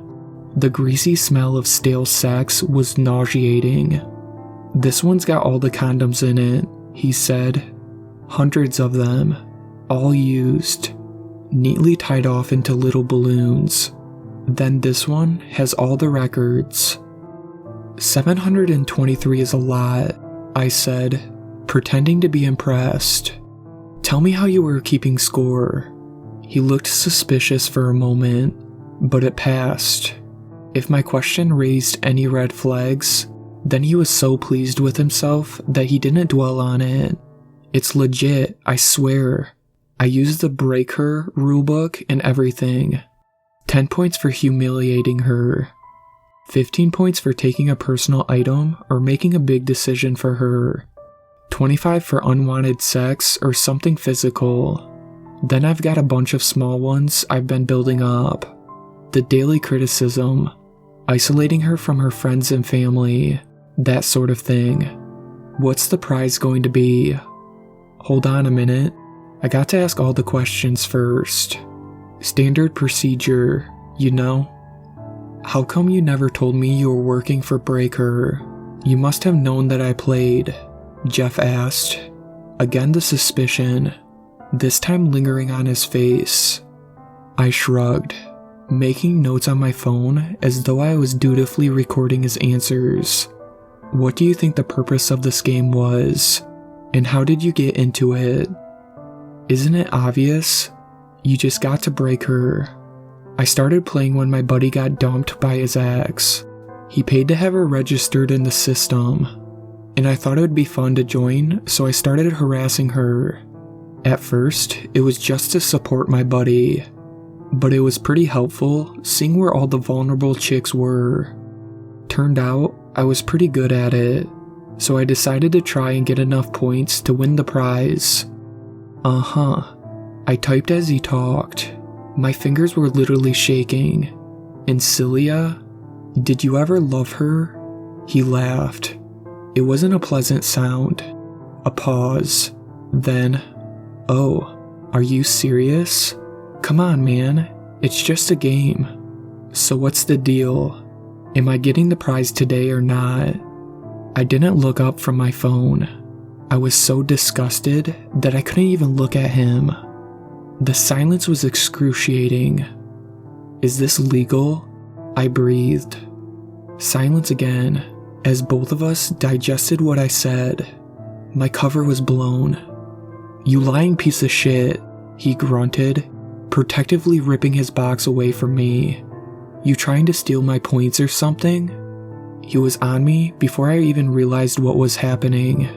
Bony arms wrapped around me, the momentum flinging me to the ground. He got a good hit on my jaw before I flipped him on his back. I was bigger and stronger than him, but he twisted under me like a feral animal. She's mine. You don't know how much work I put into that bitch, he roared. I punched him to shut him up. He spit blood at me, and I hit him again. I never thought it would feel so good to hurt someone, but now that I started, I couldn't stop myself. Next, I knew my hands were so soaked with blood that it ran between my knuckles like rivers. Jeff wasn't moving, and I was okay with that. Jeff's phone beeped where it lay on the ground. Somehow the weight of what I'd just done didn't hit until I heard it. It beeped again, and I lifted it to see what was going on. It was a notification from Breaker. I opened the app and saw a short questionnaire. Humiliation, abuse, control. A daily checklist for him to go through to get his points. What the hell did I get myself involved in? And who was I to think I could make any difference when the whole world, full of terrible people, were trying to destroy her? At the bottom of the form it asked, "Did you see her smile today?" Numb and overwhelmed, I clicked yes. Immediately, Celia's life bar jumped a point, up to 12 out of 100. Well, that's some difference at least. Not much, but it's a start.